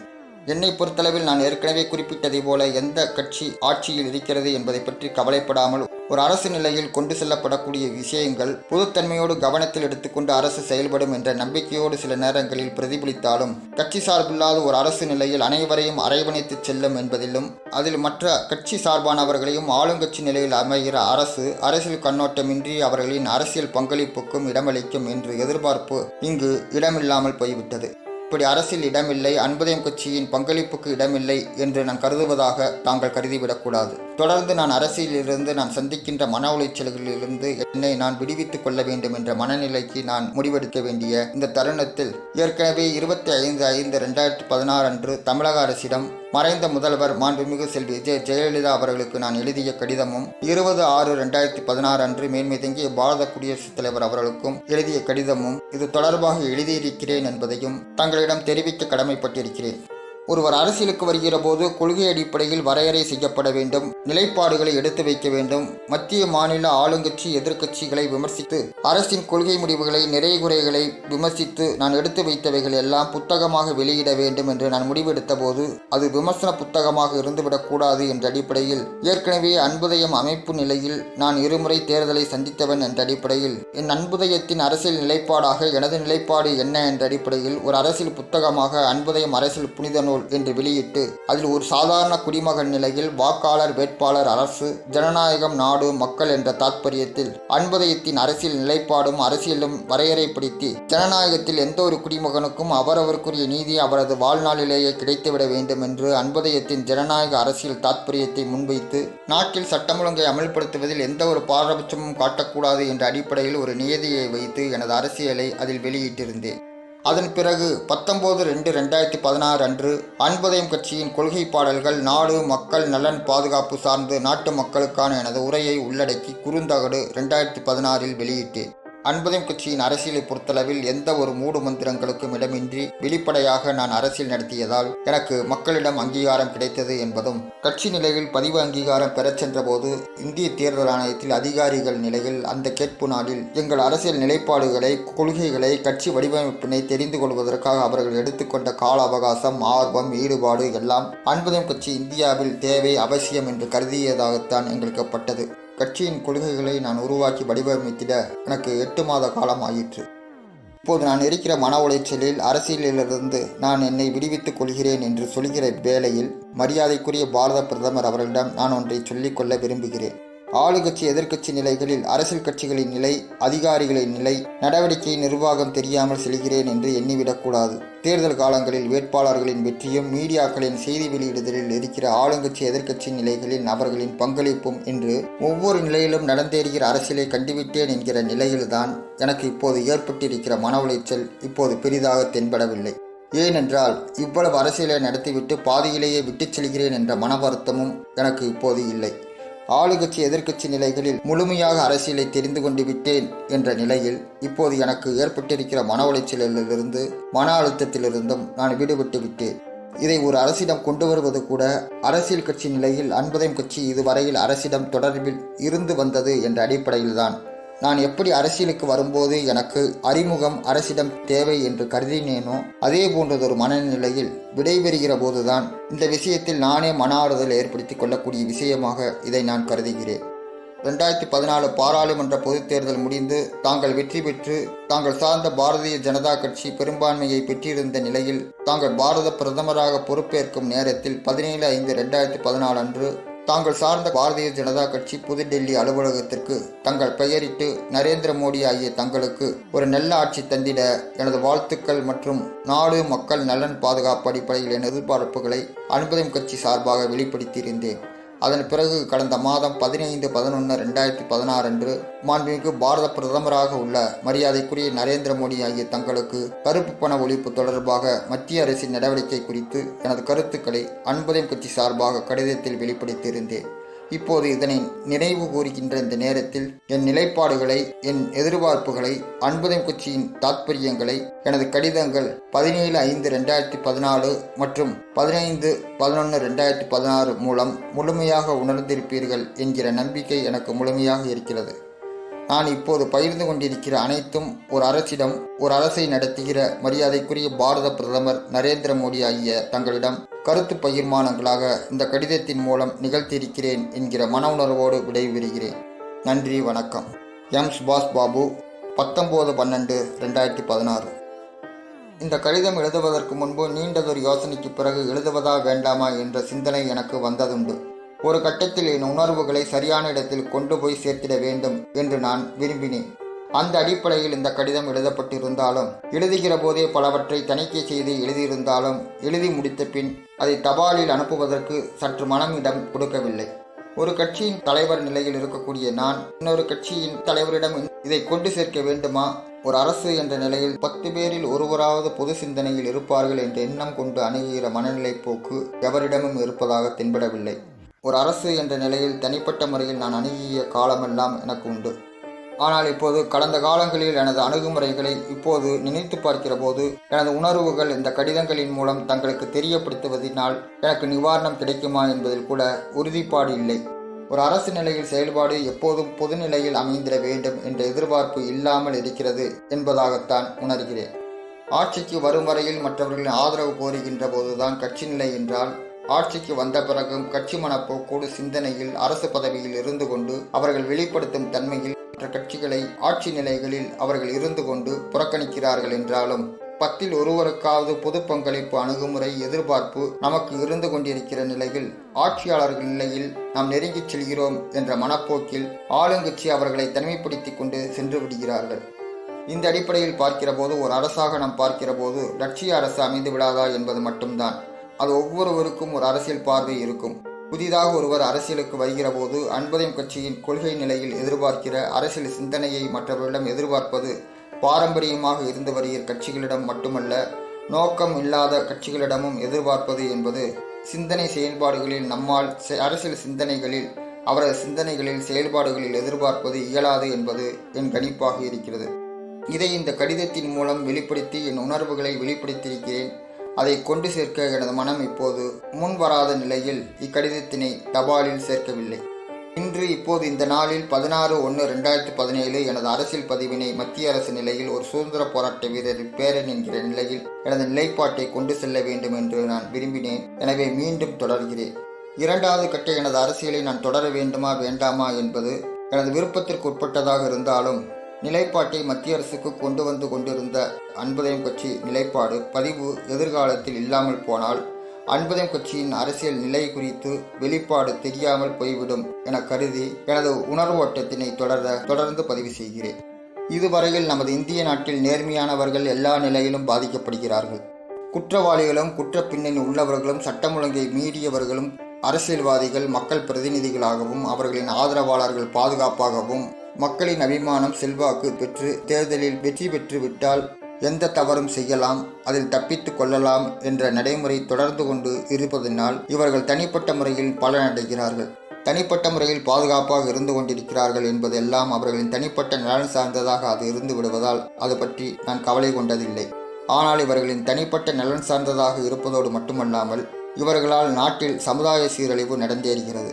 அதனால் நாடு மக்கள் நலன் பாதுகாப்பு அம்சங்கள் உறுதித்தன்மையை செயலற்று போவதற்கு காரணமாக அமைந்து விடுகிறது. சட்டம் ஒழுங்கு சீர்குலைகிறது. நாடும் மக்களும் இதனால் பாதிக்கப்படுகிறது என்ற அடிப்படையில் இதையெல்லாம் நான் தொடர்ந்து பார்த்து வந்த நிலையில் இதுபோன்றதொரு அரசியல் கட்சி நிலையில் தொடர விடுவதனால்தான் மக்கள் பாதிக்கப்படுகிறார்கள் என்று இந்த பிரச்சனைகளை தீர்வு காண வடிகாலின் அடிப்படையில் நான் அரசியலுக்கு வந்தவன். எல்லா குறுக்கு வழிகளையும் பலர் கையாண்டு அரசியலிலும் ஆட்சிக்கும் வந்த பிறகு தன்னை பொருளாதார ரீதியில் பலப்படுத்தி கொண்டு நேர்மை பற்றி பேசுகிற அரசியல்வாதிகளுக்கு இடையில் அரசியலுக்காக மட்டுமல்ல, தனது வாழ்நாள் முழுவதும் குடும்ப பாரம்பரியத்தின் அடிப்படையில் ஒவ்வொரு கட்டத்திலும் இப்படித்தான் நமது வாழ்க்கையை அமைத்து கொள்ள வேண்டும் என்று செயல்பட்டு வருவதுடன் அதையும் அரசியலில் கடைபிடித்து தான் அரசியலுக்கு வந்து கட்சியை நடத்தி தேர்தலை சந்தித்த போதும் நேர்மையாக அரசியல் பற்றி பேசி நேர்மையாக அரசியல் நடத்தியதால் சக கட்சிகளான ஆளுங்கட்சி, எதிர்க்கட்சி, அதிகாரிகள் நிலையில் இன்று அரசு மட்டத்தில் எல்லா நிலையிலும் அரசு அதிகாரிகளால், காவல்துறையால், மீடியாக்களால் பாதிக்கப்பட்டு மக்களிடம் அன்புதயம் கட்சி அடையாளம் தெரியாமல் செய்கிற வேலையையும் அந்த நெருக்கடியை தொடர்ந்து நான் அரசியல் நடத்த முடியாமல் பொருளாதார நெருக்கடியையும் ஈடு செய்து கொள்ள முடியாமல் அரசியலிலிருந்து சற்று ஒதுங்கியிருக்க வேண்டிய நிலை எனக்கு ஏற்பட்டு விட்டது. நான் ஆளுங்கட்சி எதிர்க்கட்சிகளிடம் கேட்பது ஒன்றே ஒன்றுதான். உங்களது அரசியல் கடந்த காலம் பற்றி உங்களுக்கே தெரியும். அதில் அராஜகம், சட்டம் ஒழுங்கு சீர்கேடு, நிர்வாக சீர்கேடு, மக்கள் விரோத போக்கு கடைபிடிப்பது என்று அரசியல் நடைமுறை தொடர்ந்து இவர்கள் செயல்படுத்த ஜனநாயகம் என்ற பெயரில் தேர்தலில் மக்கள் செல்வாக்கு பெற்று மக்களின் பிரதிநிதி ஆகிவிடுகிறீர்கள். நானும் அதே ஜனநாயக நடைமுறையில் தான் கேட்கிறேன். சட்டம் ஒழுங்கு அமல்படுத்திட வேண்டும், பாரபட்சமற்ற நீதி மக்கள் பெற்றிட வேண்டும், மக்கள் விரோத போக்கு அரங்கேறாமல் தடுத்திட வேண்டும். ஜனநாயகத்தில் எந்த ஒரு குடிமகனுக்கும் அவரவருக்குரிய நீதி அவரது வாழ்நாளிலே கிடைத்துவிட வேண்டும் என்று எனது அன்புதயத்தின் ஜனநாயக நீதியும் கொண்டு வந்திட அரசியல் ரீதியிலாக தீர்வுக்காக நான் அரசியலுக்கு வந்திருக்கிறேன். அரசியலை அரசியல் ரீதியிலாக அணுகுவதற்கு திறன் இல்லாமல் ஏன் மறைமுகமாக எனது அரசியலை வீழ்த்த ஆட்சியாளர்கள் நிலையில் இருந்து கொண்டு அரசியல் நடத்தி கொண்டிருக்கிறீர்கள் என்று எனது நீண்ட கால கோரிக்கை இதுவரை அரசால், ஆளுங்கட்சிகளால் எந்த நடவடிக்கையும் எடுக்கப்படவில்லை. நானும் கடந்த கால காங்கிரஸ் ஆட்சியின் போது நீதி, நேர்மை, நியாயம் என்று பேசி தன் வாழ்க்கை நடைமுறையாகவே இயல்பாகவே கொண்ட என் போன்றோர்களை குறித்து தெரியப்படுத்தியிருந்தேன். இதுபோல் பேசுபவர்கள் பரிதாபத்திற்குரியவர்களாக அந்த விஷயம் நகைப்புக்குரியதாக அதிகாரிகளாலும் ஆட்சியாளர்களாலும் கருதுகிற மனப்போக்கு இன்றோ நேற்றோ ஏற்பட்டதல்ல. சமுதாய கட்டமைப்பு உருவான நாளிலிருந்து அதிகார பதவியில், பொருளாதாரத்தில் என்று இருக்கிறவர்களும் பலப்பட்டவர்களும் இது போன்ற விஷயங்களை பெரிதாக எடுத்துக்கொண்டதில்லை. ஆனால் நான் அதை பெரிய விஷயமாக கருதினேன். அதனால்தான் எனது அரசியலையும் இப்போது இருந்து வருகிற அரசியல் கட்சிகளுக்கு மாற்றாக ஜனநாயக ரீதியில் மக்களின் அபிமானத்தோடு செல்வாக்கோடு எனது அரசியலை அன்புதயம் கட்சியை கொண்டு வந்து விட வேண்டும் என்று நான் இருந்தேன். இப்போது அரசியலுக்காக எனது தனிப்பட்ட வாழ்க்கை நடைமுறைகள் என்று சுட்டிக்காட்டப்படுவது எல்லாம் எனது இந்த தலைமுறையில் நான் ஒருவன் மட்டும் கொண்ட நடைமுறை அல்ல. எனது மூத்த தலைமுறைகளும் இது போன்றதொரு நிலையில்தான் இருந்தார்கள். அதே நேரத்தில் எங்களது சககாலத்தில் இதே போன்றதொரு வாழ்க்கை நடைமுறையை அமைத்து கொண்டு எங்களை போன்றோரும் வாழ்ந்து கொண்டுதான் இருக்கிறார்கள். நான் அவர்களின் ஒட்டுமொத்த பிரதிநிதியாகத்தான் இந்த அன்புதயம் கட்சி அரசியலை கைகொண்டு நடத்தி வருகிறேன். கட்சியின் கொள்கை நிலைகளும் அரசியல் கொள்கைகளும் எது என்று தெரியாமலேயே தொடர்ந்து ஆளுங்கட்சி அரசாக வருகிற கட்சிகள் ஆட்சிக்கு வருவதற்கு ஒரு கொள்கையையும் ஆட்சிக்கு வந்த பிறகு ஒரு கொள்கையையும் சந்தர்ப்பவாத தற்காலிக கொள்கை நிலைகளை கடைபிடித்து வருவது நாட்டிற்கும் மக்களுக்கும் எப்போதும் உகந்ததல்ல. இந்த நடைமுறை நாட்டுக்கும் மக்களுக்கும் அபாயகரமானது. இது போன்றதொரு சந்தர்ப்பவாத தற்காலிக கொள்கை நிலைகள் எல்லாம் ஆளுங்கட்சி எதிர்க்கட்சி நிலைகளில் அவர்கள் இது குறித்து பேசுகிற போது இது அவர்களுக்கு பரிச்சயப்படாத புதிதாக இருக்கிறதே என்றுதான் கடந்த காலங்களிலும் இப்போதும் யோசிப்பதுண்டு.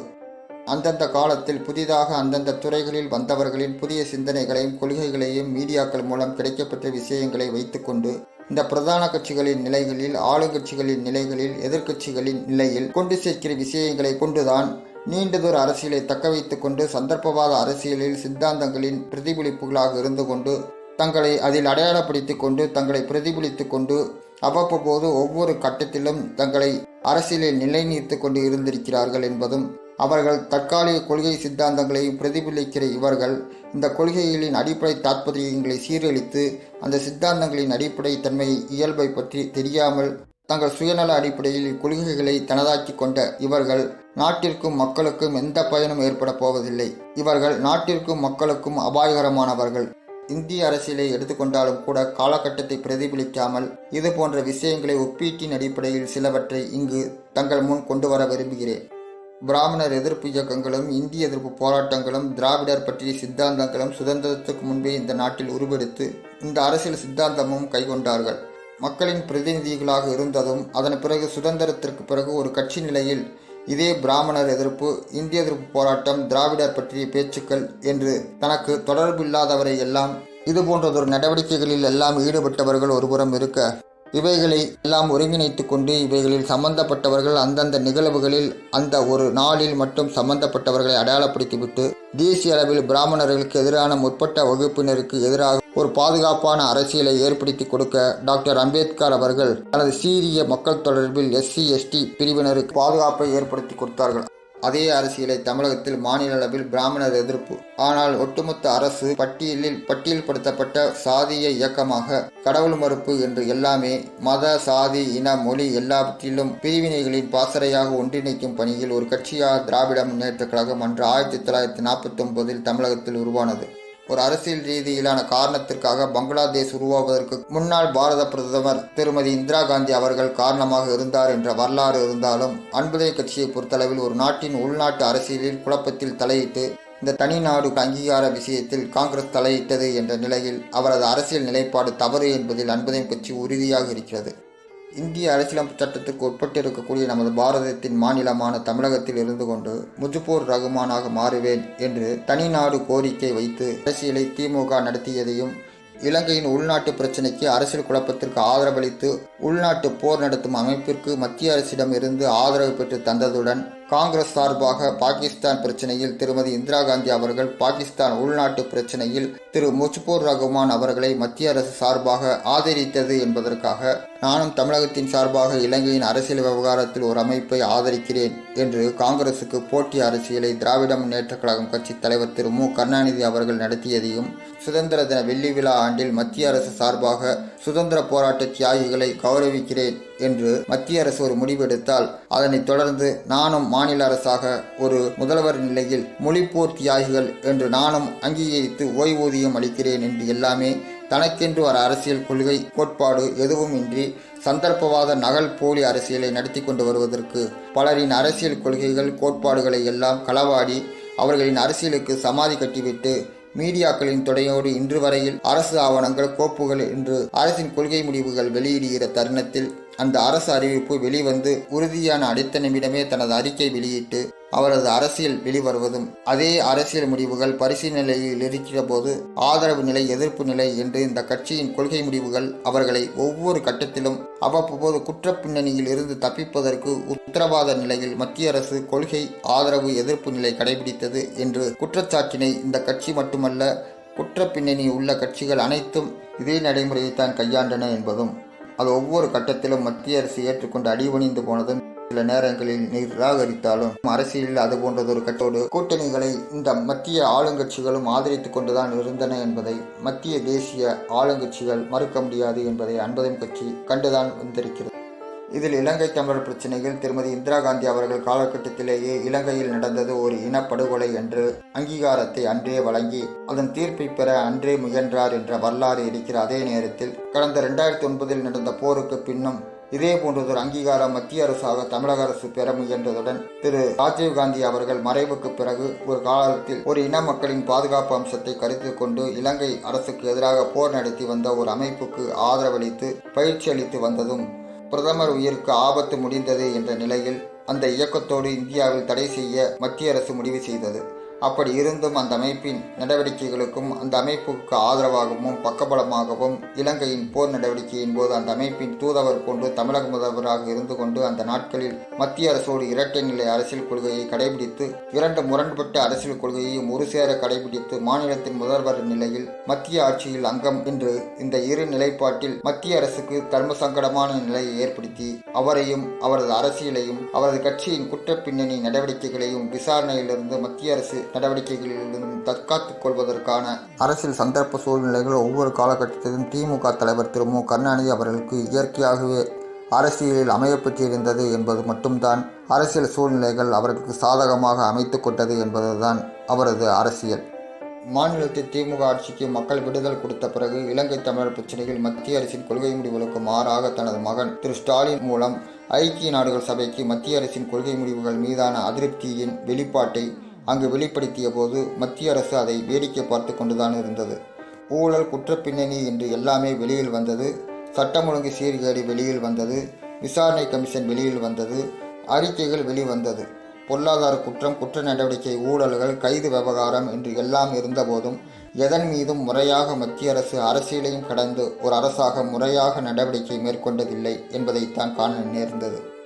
ஆளுங்கட்சி எதிர்க்கட்சி என்று எந்த கட்சி நிலை என்பதல்ல, எதிர்க்கட்சி இல்லாத நிலையிலும் இந்த கட்சி என்பதல்ல, எந்த கட்சி மீதும் நடவடிக்கை எடுக்க மத்திய அரசு தயங்குவதற்கு எது காரணம் என்று பார்க்கிறபோது மக்கள் செல்வாக்கில் ஓட்டு வங்கியை எண்ணி அவர்கள் மீது நடவடிக்கை தன்மை உறுதியாக எடுக்கப்படவில்லை. புதிதாக அரசியலுக்கு வந்தவர்களையெல்லாம் ஆளுங்கட்சி எதிர்க்கட்சிகள் நிலைகளில் மீடியாக்கள் மூலம் தெரிந்து கொண்டு அடக்குமுறை அராஜக செயல்பாடுகளால் அவர்கள் முடக்கி யாருடைய செய்தியையும் ஊடகங்கள் மூலம் வெளிவிடாமல் ஆளுங்கட்சி எதிர்க்கட்சி நிலைகளில் இருக்கக்கூடிய அந்த கட்சிகள் சிண்டிகேட் அரசியலை மீடியாக்களின் துணையோடு நடத்தி கொண்டு வருகையில் இங்கு ஜனநாயக ரீதியிலாக அரசியல் நடத்த எங்களை போன்றோருக்கு இந்திய மத்திய அரசு என்ன பாதுகாப்பு உறுதி ஏற்படுத்தி கொடுத்திருக்கிறது என்பதை தெரிந்து கொள்ள விரும்புகிறேன். ஒவ்வொரு காலகட்டத்திலும் எங்களை போன்றே அரசியல் மாறுதல் வேண்டும் என்று வந்தவர்கள் எல்லாம் அது எப்படி சாத்தியப்படுத்தப் போகிறோம் என்று தெரியாதவர்களாக இருந்து அவர்களை அடையாளப்படுத்த முடியவில்லை.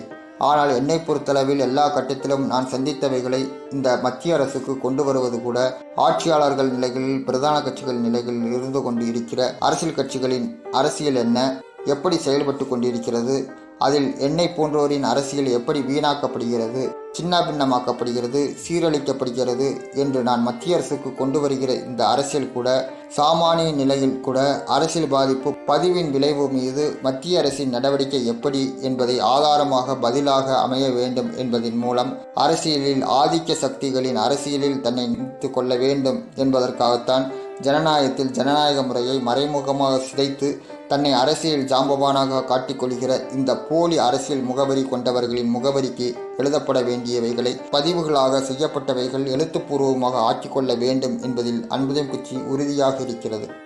அரசியலில் பாரபட்சமற்ற நீதி நிலைகளில் உறுதித்தன்மை அன்புதம் கட்சி மட்டும்தான் கொண்டிருக்கிறது என்பதை மத்திய அரசு மறுக்க முடியாது. அன்புதம் கட்சிக்கு ஊரிய பாதுகாப்பு உத்தரவாதம் அன்புதம் கட்சி நிறுவனர் தலைவர் நிலையில் நான் அரசியல் நடத்துவதும் ஆளுங்கட்சி அரசால் ஏற்படுத்தப்படுகிற சங்கடங்களுக்கு தீர்வினை அரசியல் ரீதியிலாக நானே ஏற்படுத்தி கொள்ள இந்திய ஜனநாயக நாட்டில் நான் முயன்றும் அரசியல் நிலையில் ஆளுங்கட்சிகளால் அதில் ஒவ்வொரு முறையும் அதை முறியடித்து தனது அரசியலை தற்காத்துக் கொள்வதற்காக இரு கட்சி ஆட்சி முறைகளில் பிரதான கட்சிகளில் ஜனநாயக நெறிமுறையில் இருந்து வருவதாக சொல்லிக்கொண்டு மறைமுகமாக சிண்டிகேட்டை அரசியல் கட்சிகள் நிலையில் அமைத்து கொண்டிருக்கிறதா என்ற ஐயப்பாடும் இதில் ஆளுங்கட்சி எதிர்க்கட்சி நிலைகளில் செயல்பட்ட அதிகாரிகளின் பங்களிப்பும் இன்னொரு புறம் அதிகாரிகள் நிலைகளில் சிண்டிகேட் ஒத்துழைப்போடு மீடியாக்களின் சிண்டிகேட் அமைப்பின் துணையோடு மற்றவர்களின் அரசியல் வருகை ஜனநாயக ரீதியில் வருகிற போதும் மறைமுகமாக தடுப்பு நடவடிக்கைகளில் ஈடுபட்டும் இந்த சிண்டிகேட்டுகளின் ஒருங்கிணைப்பு நாட்டிற்கும் மக்களுக்கும் எதிரான பாதுகாப்பற்ற அரசியலில் அபாயகரமான இவர்களின் மீது ஒரு அரசாக கவனம் செலுத்தினால் இந்த அரசுக்கு நல்லது. இந்த அர்ப்பணிப்பு உணர்வு இந்த அரசுக்கு இருந்தால் அதனை செயல்படுத்தி காட்டி இந்த மத்திய அரசு 120 கோடி இந்திய மக்களின் ஜனநாயக நம்பிக்கையை செயல்பாட்டில் உறுதி செய்யட்டும். இது கருப்பு பண ஒழிப்பு என்று மத்திய அரசு செயல்படுத்தி வரும் கொள்கை முடிவின் கட்சிகளின் ஊழல் நடவடிக்கைகளும் அதிகாரிகளின் லஞ்ச நடவடிக்கைகளும் வரி ஏய்ப்புகளின் மீது நடவடிக்கையின் தன்மையும் எல்லாமே கடந்த காலத்தில் மீடியாக்களில் வெளிவந்தது. ஆனால் அவர்கள் ஒருவர் கூட இந்த நடவடிக்கைகளால் சிக்கிக்கொள்ளவில்லை என்ற மனவருத்தமும் இந்த மத்திய அரசு சொல்வது போன்று தவறு செய்தவர்கள் தண்டிக்கப்படுவார்கள் என்ற எதிர்பார்ப்பு நடைமுறையில் பிரதிபலிக்க வேண்டும் என்ற நம்பிக்கை மட்டும்தான் மத்திய அரசு செயல்பாட்டில் உறுதிப்படுத்த வேண்டும். ஒரு கட்சி பாதுகாப்பான அரசியல் நடத்த வேண்டும் என்பதெல்லாம் சரிதான்.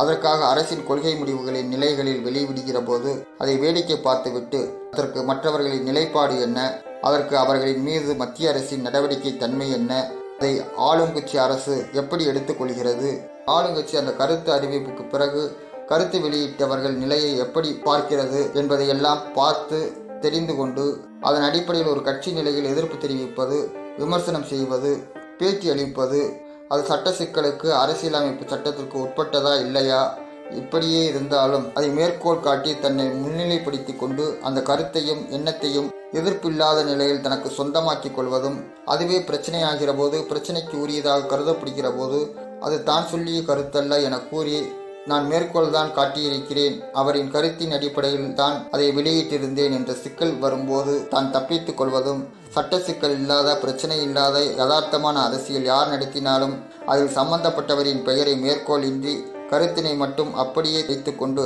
தனது பேட்டியாக அறிக்கையாக வெளியிடுகிற வேளையில் அந்த கட்சிகள் வேலையாக மீடியாக்களே செய்து தருவதுமாக இந்த பத்திரிகைகள் அரசியல் அன்புதம் கட்சி பார்த்துவிட்டது. இப்படியே அரசியல் நடத்தி வருகிற போது அது ஆளுங்கட்சி எதிர்க்கட்சிகள் 3ஆம் தர நிலையில் கூட எல்லா அரசியலிலும் வலம் வந்து விட்டது.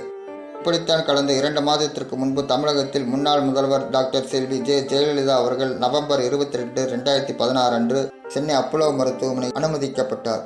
அப்போலோ மருத்துவமனையோ அவரது உடல்நலம் குறித்து அறிக்கையோ பேட்டியோ புகைப்படமோ வீடியோ காட்சிகளோ நோயின் தன்மை குறித்து முழு விவரங்களோ சிகிச்சையின் முன்னேற்றம் குறித்து எந்த விவரமும் சிகிச்சை மேற்கொண்ட முதல்வர் நிலையிலிருந்து வந்த செல்வி ஜெயலலிதா அவர்களின் வீடியோ பதிவுகளும் நேரடி பேட்டிகளும் வெளிவரவில்லை. இந்த நிலையில் இணையதளங்களிலும் ஊடகங்களிலும் சிலர் முதல்வர் உடல்நிலை குறித்த விவரம் சந்தேகத்திற்கு உரியதாக இருப்பதாக வதந்திகள் பரப்பியதாகவும் அவர்கள் மீது நடவடிக்கை மேற்கொள்ள வேண்டும் என்று காவல்துறை மூலம் நடவடிக்கை வழக்கு பதிவு செய்யப்பட்ட அதே நேரத்தில் அதே போன்றதொரு பிரச்சினை ஒரு வழக்காக சென்னை உயர் நீதிமன்றத்தில் பதிவு செய்யப்பட்டதும் அதை சம்பந்தப்பட்ட நீதிபதியால் தள்ளுபடி செய்யப்பட்டதுமாக வழக்குகளும் நடந்தேறியது. சுமார் 43 பேர் மீதான வழக்கு காவல்துறையால் நடவடிக்கை மேற்கொண்டதாக தகவல் வந்தது. இந்திய நாட்டின் பிரதமர் நிலையிலிருந்து எல்லோரும் அப்போலோ மருத்துவமனையில் நலம் விசாரிக்க சென்றதும் எய்ம்ஸ் மருத்துவ நிபுணர்கள் வந்ததும் வெளிநாட்டு மருத்துவர்கள் சிகிச்சை மேற்கொண்டதுமான நடைமுறைகள் கடைபிடிக்கப்பட்டு வந்தபோதும் முதல்வர் உடல்நிலை குறித்த விவரங்கள் ஒவ்வொரு நாளும் ஒவ்வொரு விதமாக வெளிவந்து கொண்டிருந்தது. இந்த நிலையில் நானும் தமிழக முதல்வர் உடல்நிலை குறித்த மருத்துவ சிகிச்சை நலம் பெற வேண்டும் என்று கடிதமும் அதன் பிறகு இன்னொரு தேதியில் அன்புதயம் கட்சி சார்பாக தலைவர் நிலையில் சிகிச்சையின் தன்மை அப்போலோ மருத்துவமனையின் செய்தியின் அடிப்படையில் ஊடகங்கள் வெளிவிடுவதை கருத்தில் கொண்டு யூகங்களுக்கு இடமளிக்காமல் முதல்வர் நிலையில் தாங்களே இது குறித்து விவரத்தை வெளியிடுகிற போதுதான் இந்த யூகங்களுக்கு முற்றுப்புள்ளி வைக்க முடியும் என்று நீண்டதொரு கடிதத்தை முதல்வர் அவர்களுக்கு எழுதியிருந்தேன். அதன் பிறகு 26/10/2016 அன்று சென்னை அப்போலோ மருத்துவமனையில் முதல்வர் உடல்நிலை குறித்து நலம் விசாரித்தல் சந்திப்பு அதிமுக கட்சி சார்பான மூத்த நிர்வாகிகள் குழுக்களிடம் அதிகாரப்பூர்வமான சந்திப்பு நிகழ்வாக அன்புதயம் கட்சி சார்பாக நிகழ்த்தி மருத்துவ குழுவிடம் மருத்துவ சிகிச்சை குறித்து அறிந்து கொள்ள விரும்புகிற கடிதத்தையும் அதே நாளில் சமர்ப்பித்துவிட்டு வந்ததும் முதல்வர் தனிப்பட்ட நபர் என்பது அல்லாமல் அவர் நமக்கு பொது மனிதர் என்ற அடிப்படையில் ஒரு அரசியல் கட்சி என்ற நிலையில் அன்புதயம் கட்சி அந்த சந்திப்பை நிகழ்த்தியது. அதே நேரத்தில் சிகிச்சை தன்மை குறித்து சிகிச்சை மேற்கொண்டு வந்த முதல்வர் அவர்களை அரசு சார்பானவர்கள், நாட்டின் பிரதமர், ஆளுநர் மற்றும் மத்திய அரசின் அமைச்சர்கள் என்று வந்தபோதும் சிகிச்சையில் இருந்து வந்த முதல்வரை நேரில் சந்தித்த விவரம் குறித்து எந்த அறிவிப்பும் மீடியாக்களில் வெளிவந்ததாக இல்லை. அதே நேரத்தில் முதல்வர் ஒரு பெண் என்ற நிலையில் மத்திய அரசு சார்பில் பிரதமர் நிலையில் இருந்தவர் தயங்கினார் என்றால் மத்திய அரசில் அமைச்சர் நிலையில் இருக்கக்கூடிய பாஜக பெண் அமைச்சர்களை கொண்டு நேரில் பார்க்க அனுமதித்திருக்க வேண்டும். ஒரு நோயாளிக்கு சுகாதார அலர்ஜி, ஒவ்வாமை அவரை நேரில் சந்திக்க வருகிற நபர்களால் ஏற்படும் என்று கருதினாலும் கூட ஒரு முதல்வர் என்ற நிலையில் இருந்தவர் 75 நாட்கள் மருத்துவ சிகிச்சையில் அரசு அதிகாரப்பூர்வமான நிலையில் நலம் விசாரிப்பதற்கு வந்தவர்கள் என்ற நிலையில் எத்தனை பேர் அவரை நேரில் சந்தித்து அவரை நேரடி சந்திப்பில் அவரது சிகிச்சையின் தன்மை அவரது சார்பில் உறுதிப்படுத்தினீர்கள்? திமுக மீது அரசியல் ரீதியிலான காழ்ப்புணர்ச்சி என்று சிகிச்சை மேற்கொள்ளப்படுகிற முதல்வரே எப்போதும் அரசியல் ரீதியிலாக தனிப்பட்ட முறையில் திமுகவை தவிர்த்து வந்த போதும் தமிழக தலைமைச் செயலகத்திற்கு நான் எழுதிய கடிதத்தின் அடிப்படையில் விவரம் தெரிந்து கொண்டு மருத்துவமனைக்கு அடுத்த நிமிடமே நலம் விசாரிப்பதற்கு சென்ற திமுக பொதுச் செயலாளர் திரு ஸ்டாலின் அவர்கள் சென்றதும் அதன் தொடர்ச்சியாக திமுக தலைவர் திரு மு கருணாநிதி அவர்களின் துணைவியார் திருமதி ராஜாத்தி அம்மாள் அவர்கள் மருத்துவமனையில் திருமதி சசிகலா அவர்களை சந்தித்ததும் தமிழகத்தில் ஒருபுறம் தமிழக முதல்வர் உடல்நலம் குறைவால் ஒருபுறம் சிகிச்சை, இன்னொரு புறம் முன்னாள் முதல்வர் திரு மு கருணாநிதி அவர்கள் இன்னொரு புறம் சிகிச்சை, இதை நான் எப்படி எடுத்துக்கொள்கிறேன் என்பது இங்கு முக்கியமில்லை. இந்த செய்தியின் அடிப்படையில் மாண்புமிகு பாரத பிரதமர் நிலையில் தாங்கள் எப்படி இதை எடுத்துக்கொண்டீர்கள் என்பதுதான். தமிழக முன்னாள் முதல்வர் செல்வி ஜெயலலிதா அவர்களின் சிகிச்சை மேற்கொண்ட முதல் நாளிலிருந்து அவர் உயிர் பிரிந்து அந்த மருத்துவமனையிலிருந்து வெளிவந்தது வரை ஒவ்வொரு நாளும் மருத்துவ குழுவால் மீடியாக்களில் வெளிவந்த செய்தி முரண்பாடுகள் குறித்து இங்கு பேச வேண்டியதில்லை. இது குறித்து நான் பேச விரும்பவில்லை. ஆனால் ஒரு விஷயத்தை இங்கு உங்கள் முன் வைக்க வேண்டும் என்று விரும்புகிறேன். டிசம்பர் 4, 2014 அன்று முதல்வரின் உடல்நிலை விவரங்கள் குறித்த நேரலை வரிசை தொலைக்காட்சியில் ஒளிபரப்பானதும் அதை மீடியாக்கள் எப்படி மக்களை தயார்படுத்தினார்கள் என்பதும், டிசம்பர் 3, 2016 தேதியிலிருந்து டிசம்பர் 4, 2016 இரவு அவர் இறந்தது உறுதிப்படுத்துவது வரையிலான காலம் வரை பத்திரிகை செய்திகள் குறித்தும் வாசகர்கள் நேயர்கள் நிலையில் செய்தி கொண்டு சேர்த்த தன்மை குறித்தும் அதற்குள் உள்ளே நுழைய நான் விரும்பவில்லை. ஆனால் இங்கு 2 விஷயங்களை உங்களிடம் கொண்டு வர விரும்புகிறேன். ஒன்று, டிசம்பர் 4, 2016 காலை 11:30 மணிக்கு ஒரு தொலைக்காட்சி நேரலை வரிசையில் ஒரு நேயர் தொலைபேசியில் தொடர்பு கொண்டு ஆஞ்சியோ சிகிச்சை மேற்கொள்வதாக மீடியாக்களில் வெளிவந்த செய்திகளின் அடிப்படையில் முதல்வரின் உடல்நிலை குறித்து அந்த சிகிச்சை மேற்கொள்ள வேண்டிய நிலை குறித்தும் ஐயப்பாடு எழுப்பிய பிறகு அந்த தந்தி டிவி தலைமை செய்தி ஆசிரியர் அதற்கு விளக்கம் அளிக்கும் வகையில் எங்களுக்கு மருத்துவ குழு 10 மணிக்கு பிரஸ்ஸுக்கு என்று செய்தி வெளியிட்டு இருக்கிறது. அதில் ஆஞ்சியோ சிகிச்சை பற்றிய நிலை குறித்து விளக்கம் அளிக்கிற அதே நேரத்தில் இதயம் சம்பந்தமான நோய் தொடர்பு விஷயங்கள் எல்லாம் எங்களுக்கு மருத்துவ குழுவிடமிருந்து 10 மணிக்கே செய்தி கிடைக்கப்பெற்றது என்ற விஷயத்தையும் வெளியிடுகிறார் என்றால் சந்தேகம் எழுப்புகிற நிலையில்தான் நான் விளக்கம் அளிப்பேன், அதுவரையில் கிடைக்கப்பெற்ற செய்திகள் அனைத்தும் மூடு மந்திரமாக கடைபிடிப்பேன் என்ற நடைமுறை அரசு நிர்வாக மட்டத்தில் கடைபிடிப்பது போய் இப்போது வணிக நோக்கில் செயல்பட்டு வரும் மீடியாக்களும் இதுபோன்று ஈடுபடுவது இவர்கள் செய்தி வெளியிடுவதிலும் சிண்டிகேட் நடைமுறையில் ஒப்பந்த அடிப்படையில் அரசு நிலையில் விட்டுக் கொடுத்து செல்கிறதா என்கிற ஐயப்பாட்டை இந்த விஷயத்தில் ஏற்படுத்தி இருக்கிறது. செய்தியை முன்னித் தருகிறேன், அதில் முதன்மை செய்தி ஊடகம் என்று அடையாளப்படுத்தி கொண்டு வந்த இந்த மீடியாவுக்கு போட்டியாக இன்னொரு மீடியா மாலை 5:30 மணிக்கு முதல்வர் காலமாகிவிட்டார் என்ற செய்தி வெளியிட்டதும் அவர் தொடர்பாக அவரது அரசியல் குறிப்புகளை வெளியிட ஆரம்பித்ததும் சுமார் 5:45 மணிக்கு மீண்டும் முதல்வர் உடல்நிலை தேறி வருகிறார் என்ற செய்தி மீடியாக்களால் வருவதுமாக முரண்பட்ட இந்த செய்திகளும் இரவு 11:30 மணிக்கு அரசு சார்பில் இந்த முதல்வர் காலமானார் என்ற செய்தியை உறுதிப்படுத்தியதும் இதே காலகட்டத்தில் மருத்துவமனை வளாகத்தில் காவல்துறை கூட்டத்தை கலைக்க தடியடி நடத்தியதும் இதேபோன்று டிசம்பர் 5, 2016 அன்று ஒரு தடியடி நடத்தியதும் என்று அரசு சார்பு நடவடிக்கை வெளிப்படுத்த கருத்து தெரிவிக்க அன்புதயம் கட்சி விரும்பவில்லை. முதல்வர் உடல்நிலை குறித்து ஒரு திரைப்பட நடிகை ஒரு ஐயப்பாட்டை வெளியிடுவதும் இதை இணையதளத்தில் பிரதமருக்கானதாக வெளியிட்டு அந்த செய்தி பிரதிபலிப்பு எப்படி இருக்கிறது என தெரிந்து கொண்டு அதன் பிறகு அடுத்தடுத்து தமிழகத்தில் திமுக எதிர்க்கட்சி தலைவர் திரு ஸ்டாலின் அவர்கள் இந்த விவகாரத்தை எடுத்துச் சொல்கிறார் என்றால் அரசியலில் எங்கு நேர்மை இருக்கிறது? 75 நாட்களும் அவர் அரசியல் நடத்தவில்லையா? முதல்வர் சிகிச்சை பெற்றுக் கொண்டிருக்கிறார், அவர் வீடு திரும்பட்டும் என்பதற்காக அரசியலுக்கு அந்த நாட்களில் விடுமுறை அளித்திருந்தார். முதல்வர் அவர்கள் மருத்துவமனையில் படுக்கை, அரசு தலைமைச் செயலகம் ICUவில் படுக்கை என்பது போன்று நாகரிகமற்ற அரசியல் நடத்தாமல் விட்டாரா? ஒரு எதிர்க்கட்சி தலைவர் என்ற நிலையில் இந்த முதல்வர் குறித்த ஐயப்பாடு இவருக்கு இருக்குமானால் மத்திய அரசு சார்பாக யாராவது அவரை நேரடியாக பார்த்து வர வேண்டும் என்று பிரச்சனையை முதன்மைப்படுத்தி இருக்க வேண்டும். ஆனால் அதுபோன்று அசல் அரசியல் நடத்த திமுகவுக்கு தெரியாது. அதே நேரத்தில் ஒருவரது அசல் அரசியலை வைத்துக்கொண்டு நகல் பிரதி எடுத்துக்கொண்டு போலியாக அரசியல் நடத்தியே பழக்கப்பட்ட இவர்களுக்கு திமுகவுக்கு எப்போதும் கைவரப்பெற்றது இல்லை. இந்த விவரம் குறித்த முதல்வர் உடல்நிலை குறித்து ஏன் சந்தேகம் ஐயப்பாடு எழுப்பவில்லை என்றால் ஏற்கனவே அரசியல் சம்பந்தப்பட்ட விஷயங்களில் இதே தமிழகத்தில் ஜெயின் கமிஷன் அறிக்கையின் அடிப்படையில் மறைந்த முன்னாள் பாரத பிரதமர் திரு ராஜீவ்காந்தி அவர்கள் படுகொலை செய்யப்பட்டதற்கான நீதி விசாரணையால் சம்பந்தப்பட்டவர் மீது உரிய நடவடிக்கை இல்லாமல் மத்திய அரசு ஆளுங்கட்சியாக பல முறை காங்கிரஸ் இருந்தும் அன்றைய திமுக ஆட்சியில் தமிழக முதல்வர் நிலையில் சட்டம் ஒழுங்கு குறித்த நடவடிக்கையின் தன்மை குறித்து அறிக்கை மத்திய அரசு வைத்துக்கொண்டு அமைதி காத்து கூட்டணி வைத்துக்கொண்டு அவர்களோடு அரசியல் நடத்துகிற தன்மையில் இன்று வரையில் அரசியல் தொடர்பு இருக்கிற போதும் சம்பந்தப்பட்டவர்கள் மீது எப்படி அவர்கள் நடவடிக்கை எடுப்பார்கள்? இது குறித்து ஐயப்பாட்டை எழுப்பினால் அரசியல் வேறு, ஆட்சி வேறு, துறை ரீதியிலான நடவடிக்கையில் நாங்கள் தலையிடுவதில்லை என்று எல்லா அரசும் சொல்வது போன்று இது போன்றதொரு பதில்தான் நமக்கு கிடைக்கப்பெறும். ஆனால் நடைமுறை என்ன நடந்து கொண்டிருக்கிறது? ஆளுங்கட்சியின் அடிப்படையில் தான் அரசு நடந்து கொண்டிருக்கிறது. அதன் அடிப்படையில் தான் அரசு துறைகள் நடந்து கொண்டிருக்கிறது, நிர்வாகம் நடந்து கொண்டிருக்கிறது, அரசு ஒட்டுமொத்த செயல்பாடுகளும் நடந்து கொண்டிருக்கின்றன. குடும்ப ஆட்சி என்று தமிழகத்தில் அடையாளப்படுத்தப்படுகிற திமுக ஜெயின் கமிஷன் விசாரணை அறிக்கை, சர்க்காரியா விசாரணை கமிஷன் அறிக்கையிலிருந்து மட்டும் தப்பிவிடவில்லை. சென்னையில் 10 மேம்பாலங்கள் கட்டிய விவகாரமாக காவல்துறை விசாரணைக்கு எடுத்துக்கொள்ள திமுக தலைவர் திரு மு கருணாநிதி அவர்களை கைது செய்து சிறைக்கு அழைத்துச் சென்றதும் சிறை வளாகத்திற்குள் உள்ளே செல்லாமல் தர்ணாவில் ஈடுபட்டு காவல்துறைக்கு ஒத்துழைக்காமல் விசாரணைக்கும் தன்னை உட்படுத்திக் கொள்ளாமல் வெளியிலேயே தரையில் உட்கார்ந்து கொண்டு கூட்டணியில் இருந்த மத்திய அரசு பாரதிய ஜனதாவுக்கு நெருக்கடி கொடுத்து அந்த கைது நடவடிக்கையிலிருந்து வழக்கிலிருந்து தப்பிக்கொண்டதும் என்று இவர் மீதான அவர் மகன்கள், மனைவி, மக்கள், பேரன்கள், மருமகன்கள் என்று இவரது குடும்பத்தின் மீது மட்டுமல்ல மத்திய அமைச்சர்கள், மாநில அமைச்சர்கள் என்று இவர் கட்சி சார்பு நிலைகளில் வழக்குகள் நிலுவைகளில் இருந்து வருகிற நிலையிலும் கடந்த 47 ஆண்டுகளாக தமிழகத்தில் ஆளுங்கட்சி எதிர்க்கட்சி என்று இவர்கள் தொடர்ந்து கொண்டிருப்பது எல்லாம் கண்முன் பார்த்து கொண்டுதான் இருக்கிறோம். இதையெல்லாம் பார்த்து கொண்டு மத்திய அரசு இவர்கள் மீது நடவடிக்கை எடுக்காமல் எந்த கட்சி மத்தியில் ஆளுங்கட்சியாக ஆட்சிக்கு வந்தாலும் அவர்களோடு அரசியல் தேர்தல் கூட்டணியில் இருந்த கட்சி என்ற அடிப்படையில் அவர்கள் மீது நடவடிக்கை எடுக்காமல் இருந்து கொண்டிருக்கிறது.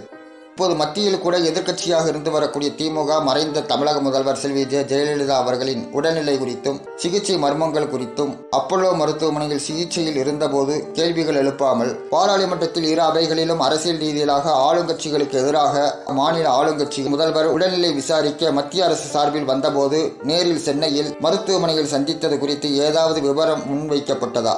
எல்லாமே பார்க்கிற போது மாநில சட்டசபையிலும் பெரும்பான்மை பலம் கொண்ட திமுக எந்த பதிவையும் சட்டமன்றத்தில் கொண்டு வராமல் மீடியாக்கள் முன் இன்று உயர்நீதிமன்ற நீதிபதி மறைந்த தமிழக முதல்வர் செல்வி ஜெயலலிதா சிகிச்சை குறித்த விவரங்கள் குறித்து ஐயப்பாடு எழுப்புகிற நிலையில் இதை மேற்கோள் காட்டி மீடியாக்களில் பேட்டியும் அறிக்கையும் வெளியிட்டுக் கொண்டு மக்களை திசை திருப்பிக் கொண்டு அரசியல் நடத்துவது சட்டம் ஒழுங்கு மீறல் இல்லையா?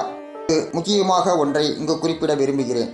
உச்ச நீதிமன்ற நீதிபதிகள், உயர் நீதிமன்ற நீதிபதிகள் மற்றும் அரசு சார்பு ஆதாரப்பூர்வமான அதிகாரப்பூர்வமான செய்திகள் நேரடியாக மீடியாக்களில் வெளிவராமல் இது போன்றதொரு அரசியல் கட்சிகள் பொறுப்புணர்வின்றி தங்களது அரசியல் ஆதாயத்திற்காக தினம்தோறும் மீடியாக்களில் தான் வர வேண்டும் என்பதற்காக மேற்கோள் காட்டி இதுபோன்ற பொறுப்பு மிக்கவர்களின் கருத்துக்களை இதுபோன்ற அரசியல்வாதிகள் மூலமாகத்தான் செய்திகள் மக்களுக்கு வெளிவரும் என்றால் அரசியல் தன்மையில் இவர்கள் கடந்த காலத்தில் நம்பகத்தன்மையாக நடந்து கொள்ளாத போது இவர்கள் மூலம்தான் இந்த செய்திகள் வெளிவர வேண்டும் என்று மீடியாக்கள் இப்படி இவர்கள் பேசுவதை செய்தியாக வெளியிட்டுக் கொண்டு வருவது நல்லதல்ல.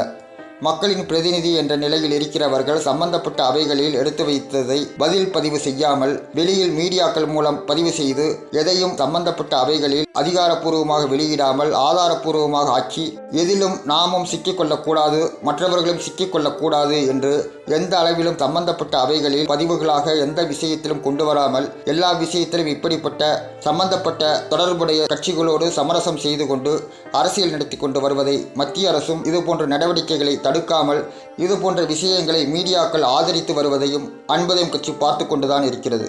இது போன்றதொரு நடவடிக்கைகள் இவர்கள் மேற்கொள்வது கூட இந்த விபரத்தை பெரிதுபடுத்தினோமானால் மாநிலத்தின் ஆளுங்கட்சி மத்தியில் பிரதான எதிர்க்கட்சியுமான அதிமுக ஜெயின் கமிஷன் அறிக்கையில் பூதாகரப்படுத்திவிடும் என்ற தன்மையில் பாதுகாப்பு அரசியல் திமுக நடத்தி கொண்டிருக்கிறது. மறைந்த முதல்வர் உடல்நிலை குறித்த விவகாரத்தில் பொதுமக்கள் சிலர் வதந்தி பரப்பியதாக முதல்வரின் உடல்நிலை குறித்தும் சந்தேகம் கிளப்பியதாக அவர்கள் மீது தமிழக காவல்துறை நடவடிக்கை எடுத்திருக்கிறது. ஒரே விஷயம் இருவேறு சம்பந்தப்பட்ட மக்கள் பிரதிநிதி நபர்கள் நிலைகளில் இருவேறு கோணங்களில் அரசு நடவடிக்கை மேற்கொள்வது எந்த விதத்தில் சரியாக அமைகிறது என்பதை மத்திய அரசு பரிசீலிக்க வேண்டும். மக்கள் தங்கள் பிரதிநிதிகளை தேர்தல் மூலம் தேர்ந்தெடுத்து அரசு நடத்த அரசியல் உரிமை வாக்குரிமையாக இருக்கிறது. ஆனால் ஒரு விஷயத்தை செய்கிற போது இருவேறு நிலைகளில் அரசு அணுகுகிறது. அந்த விதத்தில் அன்புதயம் கட்சி கடந்த 12 ஆண்டுகளாக அரசியல் நிலையில் பாதிக்கப்பட்டிருக்கிறது. மக்கள் பிரதிநிதியாக இல்லாத போதும் அன்புதயம் கட்சி பொறுப்புணர்வோடு தன் கருத்துக்களை அரசுகளிடம் ஊடகங்களிடம் கொண்டு வந்து கொண்டிருக்கிறது. அன்புதயம் கட்சி பாதிக்கப்பட்டு இருக்கிறது. அன்புதயம் சார்பாக நான் அரசியல் நடத்த முடியவில்லை என்று ஒவ்வொரு முறையும் மத்திய அரசுக்கு கொண்டு வருகிற நிலையில் என்னதான் இவர்கள் அரசியல் நடத்துவதற்கு பிரச்சனை என்று மத்திய அரசுக்கு குழப்பம் எழலாம். அன்புதயம் சார்பாக 17/12/2008 அன்று சென்னை பத்திரிகையாளர் மன்றத்தில் இலங்கை தமிழர் பிரச்சினைக்கு 21 வழிகாட்டுதல்களுடன் கூடிய தீர்வினை வெளியிட்டு அதனை மேன்மதிங்கிய பாரத குடியரசுத் தலைவர் அவர்களுக்கும் மாண்புமிகு பாரத பிரதமர் அவர்களுக்கும் உள்துறை அமைச்சகத்திற்கும் மாநில அரசுக்கும் தமிழ்நாடு பத்திரிகை மீடியாக்களுக்கும் சமர்ப்பித்திருந்தேன். அதன் பிறகு 2009ஆம் ஆண்டு ஆகஸ்ட் மாதம் தமிழகத்தில் கம்பம் சட்டமன்ற இடைத்தேர்தலில் நான் தனித்து அன்புதயம் மக்கள் வேட்பாளராக அடையாளத்தில் போட்டியிட்டேன்.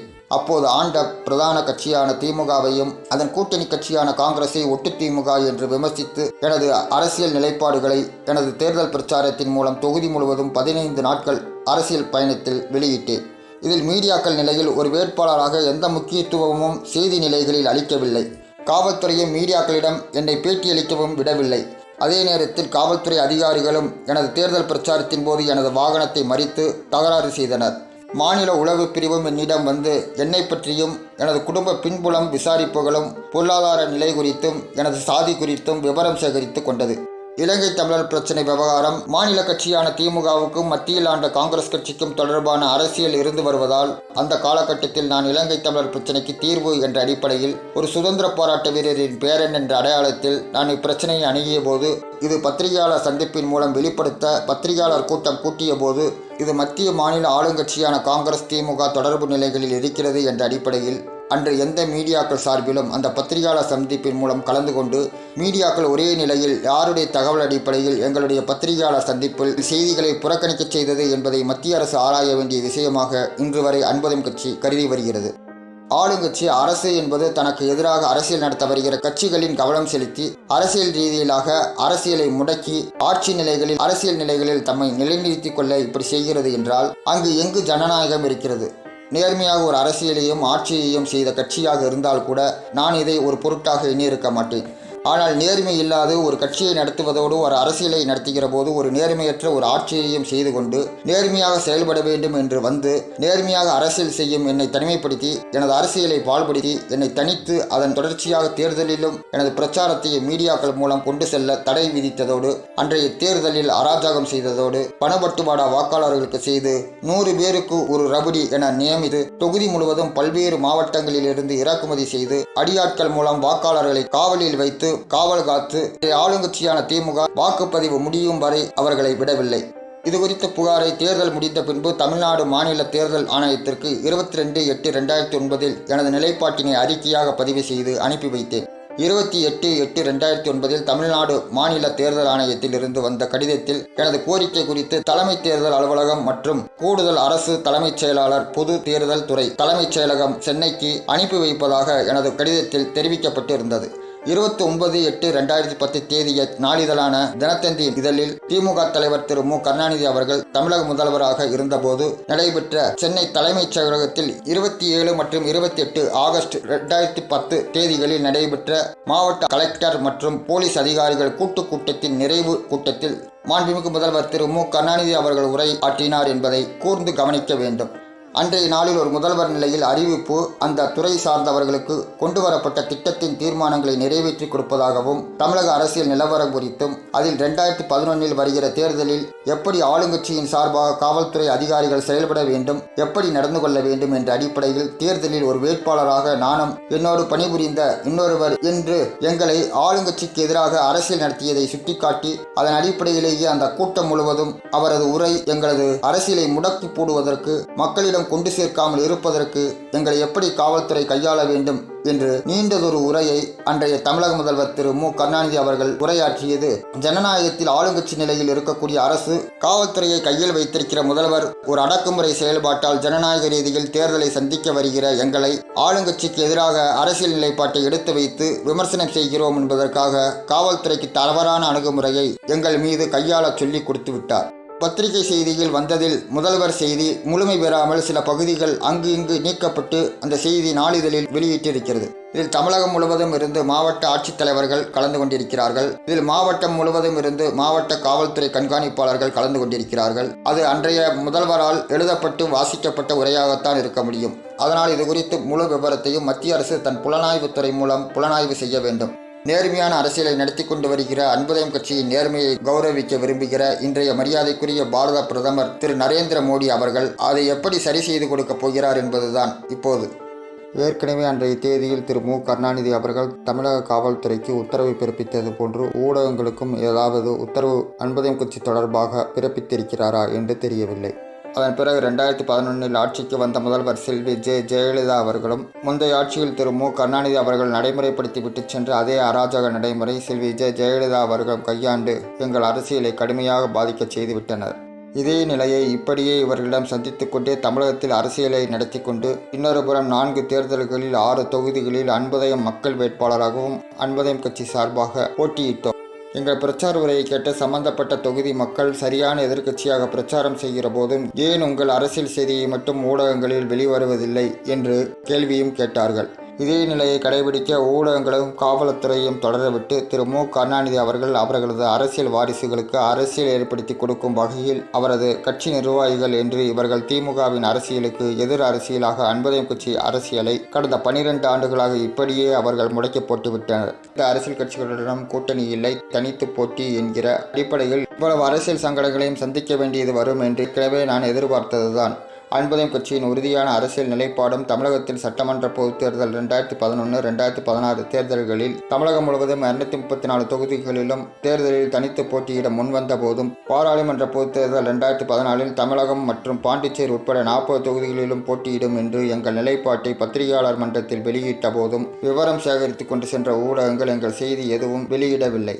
எங்கள் அன்புதயம் கட்சியின் அரசியல் நிலைப்பாடுகளை தெரிந்து கொண்டனர். எப்படி தேர்தலை அணுகப் போகிறோம், எப்படிப்பட்ட வேட்பாளர்களை தேர்வு செய்யப் போகிறோம் என்று எல்லாம் பல்வேறு கேள்விகளை எங்களிடம் 1 மணி நேரத்திற்கு மேலாக பேட்டியையும் மீடியாக்கள் எடுத்துக்கொண்டு எந்த ஒரு செய்தியையும் மக்களிடம் வெளியிடவில்லை. எங்களின் தகவல் தொடர்பு சாதனங்கள், அதாவது இணையதளம், கைபேசி தொடர்பு நிலைகளில் பயன்படுத்த முடியாதபடியும் கட்சியின் இணையதளம் சரியாக செயல்பட முடியாமல் முடக்குகிற வேலையையும் கைபேசி தொடர்பு நிலைகளில் தடைகளும் பத்திரிகைகளில் செய்திகள் வெளியிடாமல் இருட்டடிப்பு செய்து மூடி மறைத்தது என்று எல்லாமே ஒரு முதல்வர் நிலையில் திரு மு கருணாநிதி அவர்கள் 28/8/2010 தமிழ்நாடு சட்டமன்றத்தில் நடந்த மாவட்ட ஆட்சித்தலைவர்கள் மற்றும் மாவட்ட கண்காணிப்பாளர்கள் கூட்டத்தின் உரையின் அடிப்படையிலே தான் அவரால் தொடர்ந்து அன்புதயம் கட்சி அரசியல் பாதிக்கப்பட்டிருக்கிறது என்பதை நன்கு நாங்கள் அறிந்திருக்கிறோம் என்பதை வேதனையுடன் தங்களிடம் தெரிவித்துக் கொள்கிறேன். இவ்வளவையும் செய்திருக்கிற இவரை திமுக கட்சியை மீடியாக்கள் ஏன் இதுவரை பிளாக் லிஸ்டில் கொண்டு வந்து அவரின் அரசியலை முடக்கவில்லை? திமுகவின் மீது மத்திய அரசு கொண்டிருக்கிற ஆதாரங்கள் போதுமானதாக இல்லையா? எனது ஆரம்பகால அரசியலை நானே தொடங்கி ஒரு கட்சியாக நான் வந்து சட்டம் ஒழுங்கிற்கு உட்பட்டு செயல்பட்டும் கட்சி நிலையில் பல முன்வைப்புகளையும் பல்வேறு பொது பிரச்சனைகளுக்கு தீர்வும் அன்புதயம் கட்சி சார்பாக மத்திய அரசுக்கு கொண்டு வந்தும் நான் அரசியல் ரீதியிலாக தேர்தல் ரீதியாக சந்தித்த இந்த பிரச்சனையின் சாரம்சம் ஒரு கட்சியின் சார்பாக இன்னொரு கட்சியின் மீது சுமத்துகிற குற்றச்சாட்டாக ஜனநாயக நாட்டில் இந்த விஷயத்தை இதை தாங்கள் இப்படி எடுத்துக்கொண்டால் ஒரு மத்திய அரசாக இதற்கு இந்த பிரச்சனைக்கு தங்களால் சரியான தீர்வளிக்க முடியாது. ஒரு மாநில அரசு ஒரு அரசாக ஒரு ஆளுங்கட்சி ஆட்சியாளராக இருந்து கொண்டு தன்னுடைய நிர்வாகத்தை சரியான முறையில் தனக்குள்ள பதவி அதிகார நிலையில் தன் நிர்வாகத்திற்கு உட்பட்ட முறையில் தனக்கு அளிக்கப்பட்ட பதவி அதிகாரத்தின் அடிப்படையில் இருந்து கொண்டு இப்படிப்பட்ட ஜனநாயகத்திற்கு முரணான தன்மையில் செயல்பட்ட ஒரு மாநில அரசின் மீது எப்படி ஒரு மத்திய அரசு நடவடிக்கை எடுப்பது என்று இதை கருத வேண்டியது அவசியம் இல்லை. ஜனநாயகத்தில் ஒரு ஆளுங்கட்சி நிலையில் அரசை நடத்தி கொண்டிருக்கிற கட்சி தன் சக அரசியல் கட்சிகள் நிலையில் இருந்து கொண்டு செயல்பட்டு வரும் கட்சியை அரசியல் ரீதியிலாக தேர்தல் ரீதியாக ஜனநாயகத்திற்கு முரணாக முடக்குவதற்கு எந்த அரசியலமைப்பு சட்டத்தில் எங்கு இடம் அளித்திருக்கிறது?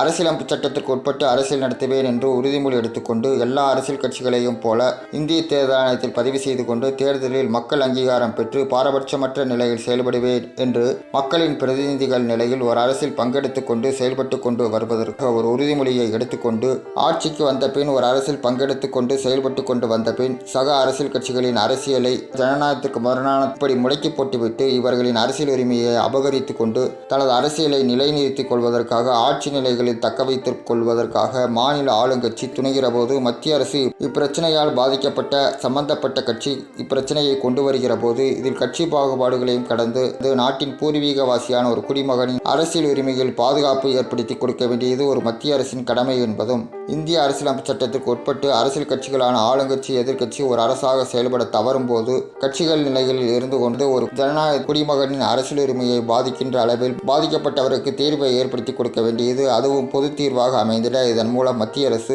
கொள்கை தீர்மானம் போட்டு முடிவெடுத்து உரிய பரிசீலனை செய்து முடிவெடுக்க வேண்டும் என்று அன்புதயம் கட்சி விரும்புகிறது. இன்று இப்படி ஒரு அரசு தவறு செய்துவிட்டது என்று நான் இதை கருதவில்லை. ஒரு அரசு நிலையில் இருக்கக்கூடிய 5 ஆண்டுகளுக்கு தேர்தல் மூலம் தேர்ந்தெடுக்கப்பட்ட ஆளுங்கட்சியாக வந்த கட்சி செய்த குற்றமாகத்தான் இதை அன்புதயம் கட்சி கருதுகிறது. எந்த ஜனநாயக நாட்டில் உள்ள அரசியலமைப்பு சட்டமும் எந்த அரசும் நாட்டின் குடிமகன் நிலையில் அரசியல் உரிமையில் பாகுபாட்டை விரும்புவதில்லை. அப்படி இருக்கும்போது ஜனநாயகத்தில் மக்களாட்சியில் ஆளுங்கட்சி நிலையில் வருகிற கட்சி அரசு நிலையில் இருந்து கொண்டு இப்படி அரசியலில் தன்னை நிலைநிறுத்திக் கொள்வதற்காக இதுபோன்ற நடவடிக்கைகள் மூலம் ஜனநாயகத்தின் தாற்பயத்தை சிதைக்கின்ற சட்டம் ஒழுங்கை மீறுகிற நடவடிக்கைகளில் அரசியலமைப்பு சட்டத்திற்கு முரணாக செயல்பட்டு வருவதை எந்த ஒரு குடிமகனும் அரசியலமைப்பு சட்டத்திற்கு உட்பட்டு நடக்கிற எவரும் அதை பொறுத்து கொண்டு ஆளுங்கட்சியை அனுசரித்து செல்ல வேண்டும் என்ற அவசியமில்லை. ஆளுங்கட்சி நிலையில் இருக்கிற கட்சி லஞ்சம் ஊழல் நடவடிக்கைகளில் ஈடுபடுவேன், நாட்டின் சட்டம் ஒழுங்கை கெடுப்பேன், அரசு நிர்வாகத்தை சீர்குலைப்பேன் என்று இப்படி நடந்து கொள்வதற்கு அவர்களுக்கு உரிமை இருக்கிறது என அவர்கள் எடுத்துக்கொள்வார்களே. ஆனால் நாட்டில் லஞ்சம் ஊழலில் ஈடுபடும் கட்சி புறக்கணிக்க வேண்டும், சட்டம் ஒழுங்கை மீறும் மக்கள் விரோத போக்கை கடைபிடிக்கும் ஆளுங்கட்சியை ஜனநாயக ரீதியில் நாட்டின் குடிமகன் நிலை தேர்தல் மூலம் தூக்கி எறியப்பட வேண்டும் என்று அரசியல் நடத்த வந்த அன்புதயம் கட்சிக்கு அரசியல் உரிமை இருக்கிறதா இல்லையா என்கிற கேள்விக்கு அன்புதயம் கட்சி பதிலை கேட்டு மத்திய அரசிடம் வரவில்லை. இதுபோன்று அரசியல் நடத்துபவர்களை அப்புறப்படுத்துவதற்காகத்தான் அரசியல் நடத்த உரிமை இருக்கிறது என்ற அடிப்படையில்தான் இந்திய தேர்தல் ஆணையத்தில் அன்புதயம் கட்சியை பதிவு செய்து கொண்டிருக்கிறது. ஒரு சக அரசியல் கட்சிகளை முடக்குவதற்கு அரசு அதிகாரத்தில் இருக்கக்கூடிய ஆளுங்கட்சிக்கு உரிமை இருக்கிறது என்று நிர்வாகத்துறை மூலம் கெடிபிடியை செய்து கொண்டு அரசியல் நடத்த இடையூறுகளை செய்து கொண்டு ஊடகங்கள் மூலம் செய்தி வெளியிடாமல் ஊடகங்களை தடுத்து கொண்டு தேர்தல் பிரச்சாரத்தில் ஈடுபடும் போதும் அராஜகம் செய்து கொண்டு தேர்தல் பிரச்சாரத்தில் ஈடுபடாமல் செய்து கொண்டு தேர்தலில் ஒரு குறிப்பிட்ட இரட்டை இலக்கு அடிப்படையிலேயே ஒவ்வொரு தேர்தல் முடிவும் வருகிற நிலையில் ஓட்டு எந்திரத்திலேயே அதிகாரிகள் மூலம் பார்த்துக் கொள்வதும் என்று அதுவே ஒவ்வொரு தேர்தலின் போதும் தேர்தல் முடிவுகளாக தேர்தல் அதிகாரிகள் வெளியிடுவதும் நான் போட்டியிட்ட எல்லா தேர்தல் தொகுதிகளிலும் 15 நாட்கள் தேர்தல் களத்தில் பிரச்சாரத்திற்கு சென்றும் வாக்காளர் நிலையில் உள்ள மக்களிடம் எங்களது பிரச்சார கருத்துக்களை முன்வைத்தும் எனக்கு தோல்வி என்பதை விட இரட்டை இலக்கு அடிப்படையிலேயே தேர்தல் ஓட்டு முடிவுகள் அமைகிறது என்று இப்படி மாநில ஆளுங்கட்சி நிலையில் ஓட்டு எந்திரத்திலேயே இதுபோன்றதொரு ஜனநாயக விரோத போக்கு நடந்தேறுவதை பாதிக்கப்பட்ட ஒரு கட்சி பிரச்சனையை மத்திய அரசுக்கு கொண்டு வருகிற போது மத்திய அரசு ஆளுங்கட்சி நிலையில் இதை கட்சி நிலையில் அரசியல் ரீதியிலாக கருத்தில் கொள்ளாமல் ஜனநாயக நடைமுறையில் அரசியல் உரிமை பாதுகாப்பை ஏற்படுத்தி கொடுக்க வேண்டிய கடமை ஒரு மத்திய அரசாக இதை கண்காணித்து உரிய நடவடிக்கை எடுக்க வேண்டும். நான் ஏற்கனவே இந்திய தேர்தல் ஆணையத்தில் தெரிவித்தபடி இது குறித்து உரிய பரிசீலனை செய்ய வேண்டும் என்று எடுத்து வைத்தும் எந்த ஒரு நடவடிக்கையும் ஆளுங்கட்சியான அரசு இதுவரையில் எடுக்கவில்லை. இந்த ஆளுங்கட்சி நிலையில் அரசாக இருந்து கொண்டு சக அரசியல் கட்சிகளின் அரசியலை முடக்குவதற்கு உரிமை இருக்கிறது என இப்படி செயல்பட்டு கொண்டிருந்தால் பாதிக்கப்பட்ட கட்சி தன் அரசியல் உரிமையை நாட்டு குடிமக்கள் நிலையில் மத்திய அரசிடம் முறையிட்டு மீட்டெடுத்துக் கொள்ளவும் உரிமை இருக்கிறது. இந்திய நாட்டின் ஜனநாயக கட்டமைப்பில் அஸ்திவாரத்தை உறுதி செய்து இருக்கிறது. அரசியலமைப்பு சட்டத்திற்கு உட்பட்டு ஒரு மத்திய அரசு குறைந்தபட்சம் ஒரு நடவடிக்கை எடுத்தாலே போதுமானதாக அன்புதம் கட்சி கருதுகிறது. ஒரு ஆளுங்கட்சி நிலையில் அரசியல் ரீதியிலாக எடுத்த முடிவில் நான் தலையிட மாட்டேன். மாநில ஆளுங்கட்சி நிலையில் ஒரு தவறு நிகழ்ந்துவிட்டது, இதில் எந்த ஒரு நடவடிக்கைக்கும் உட்படுத்த மாட்டேன், நீங்கள் தான் பொறுத்து கொள்ள வேண்டும். அப்படி மாநில பிரதான ஆளுங்கட்சிகள் நிலையில் இருக்கக்கூடிய கட்சிகள் மீது நடவடிக்கை எடுத்தால் நாளை மத்திய ஆளுங்கட்சி அரசியலுக்கு சிக்கல் வரும் என்று எல்லாம் கருதாமல் தேசத்தின் நலன் பாதுகாப்பு என்பது மக்களின் நலன் பாதுகாப்பு அடிப்படையாக கருத்தில் கொண்டு இதில் கட்சி பாகுபாடின்றி மத்திய அரசு உரிய நடவடிக்கை எடுக்க வேண்டும். இந்த பிரச்சனையை அன்புதம் கட்சி உச்சநீதிமன்றத்திற்கு கொண்டு சென்றாலும் அங்கு மீண்டும் நிர்வாக ரீதியில் நடவடிக்கை எடுக்க இந்த அரசுகளிடம்தான் திருப்பி அனுப்பிவிடும். இதுபோன்ற ஆளுங்கட்சியின் நிலையில் தம் அரசியலை நிலைநிறுத்தி பாதுகாத்துக் கொள்ள வேண்டும் என்ற இந்த அரசியலில் அன்புதம் கட்சி நிறுவன தலைவராகிய நான் இந்த தமிழக மாநில பிரதான கட்சிகளான திமுக, அதிமுக கட்சிகளால் இந்த தலைமுறையில் கடுமையாக நான் பாதிக்கப்பட்டு அரசியலில் முடக்கப்பட்டிருக்கிறேன். இந்த இடத்தில் எனது கடந்த 2 தலைமுறைகள் மேல்மட்ட அதிகாரிகளால் அரசால் பாதிக்கப்பட்ட நிகழ்வுகளின் தன்மையை நான் இங்கு நினைவு கூற விரும்புகிறேன். எனது தாத்தா அவர்கள் ஒரு சுதந்திர போராட்ட வீரர். 1973 சுதந்திர தின வெள்ளி விழா ஆண்டில் மத்திய அரசால் கௌரவிக்கப்பட்டவர் என்ற விவரத்தினை ஏற்கனவே தங்களிடம் குறிப்பிட்டிருக்கிறேன். அவர் வாழ்ந்து வந்த காலத்தில் சுதந்திர போராட்ட வீரருக்கான மத்திய அரசு ஓய்வூதியத்திற்கு விண்ணப்பித்து அது மாநில அரசு மூலமாக பரிந்துரை செய்து மத்திய அரசுக்கு அனுப்ப வேண்டிய நிலையில் மாநில அரசு மூலமாக ஓய்வூதிய கோரிக்கை தள்ளுபடி செய்யப்பட்டதாக எங்களுக்கு கடிதம் வந்தது. இதற்கு ஆட்சேபனை தெரிவித்து உரிய விளக்கமளிக்க தமிழக அரசு தலைமைச் செயலக அலுவலகத்திற்கு சென்று சம்பந்தப்பட்ட அதிகாரியை சந்தித்த போது அவரிடம் ஓய்வூதியம் பரிந்துரை செய்வதற்கான அனைத்து ஆவணங்களையும் நேரில் அவரிடம் காண்பித்த போது அவர் அலுவல் நிலையில் நிர்வாக ரீதியில் நடந்த தவறை ஒப்புக்கொண்டு இந்த விஷயத்தில் தவறு நிகழ்ந்து விட்டது, ஓய்வூதியம் பெறுவதற்கான அனைத்து தகுதிகளும் தங்களுக்கு இருக்கிறது என எனது தாத்தாவிடம் கூறினார். அதற்கு என் தாத்தா அவர்கள் சரி இப்போது சரி செய்து கொடுங்கள் என்று கேட்க அந்த அதிகாரி நான் இப்போது புதிதாக பொறுப்பேற்றிருக்கிறேன், ஏற்கனவே இருந்த அதிகாரி இந்த தவறை செய்து விட்டார், தள்ளுபடி செய்வதற்கான காரணத்தையும் எழுதிவிட்டார், இப்போது உங்கள் விளக்கம் சரியாக இருக்கிறது, உங்கள் சான்றுகள் ஆவணங்கள் சரியாக இருக்கிறது, ஆனால் என்னால் எதுவும் செய்ய இயலாது. ஏற்கனவே ஒரு அதிகாரி செய்த தவறை நான் ஒரு அதிகாரியாக நிவர்த்தி செய்ய முடியாது. அப்படி செய்தால் அந்த அதிகாரியை நான் குறை சொல்வது போல் ஆகிவிடும், அந்த அதிகாரி துறை நடவடிக்கைக்கு உட்பட வேண்டியதாகிவிடும் என்று கூறி ஒரு அதிகாரி நிலையில் இருந்து கொண்டு இன்னொரு சக அதிகாரியை காப்பாற்ற அவர் எடுத்த முயற்சியில் எனது தாத்தாவின் மத்திய அரசு வழங்கி வரும் சுதந்திர போராட்ட வீரருக்கான ஓய்வூதியம் பெற இயலாமலேயே போய்விட்டது. இந்த அடிப்படையில் அதிகாரிகளால் பாதிக்கப்பட்டது எனது தாத்தா தான் என்பதை வேதனையுடன் தங்களிடம் சுட்டிக்காட்ட விரும்புகிறேன்.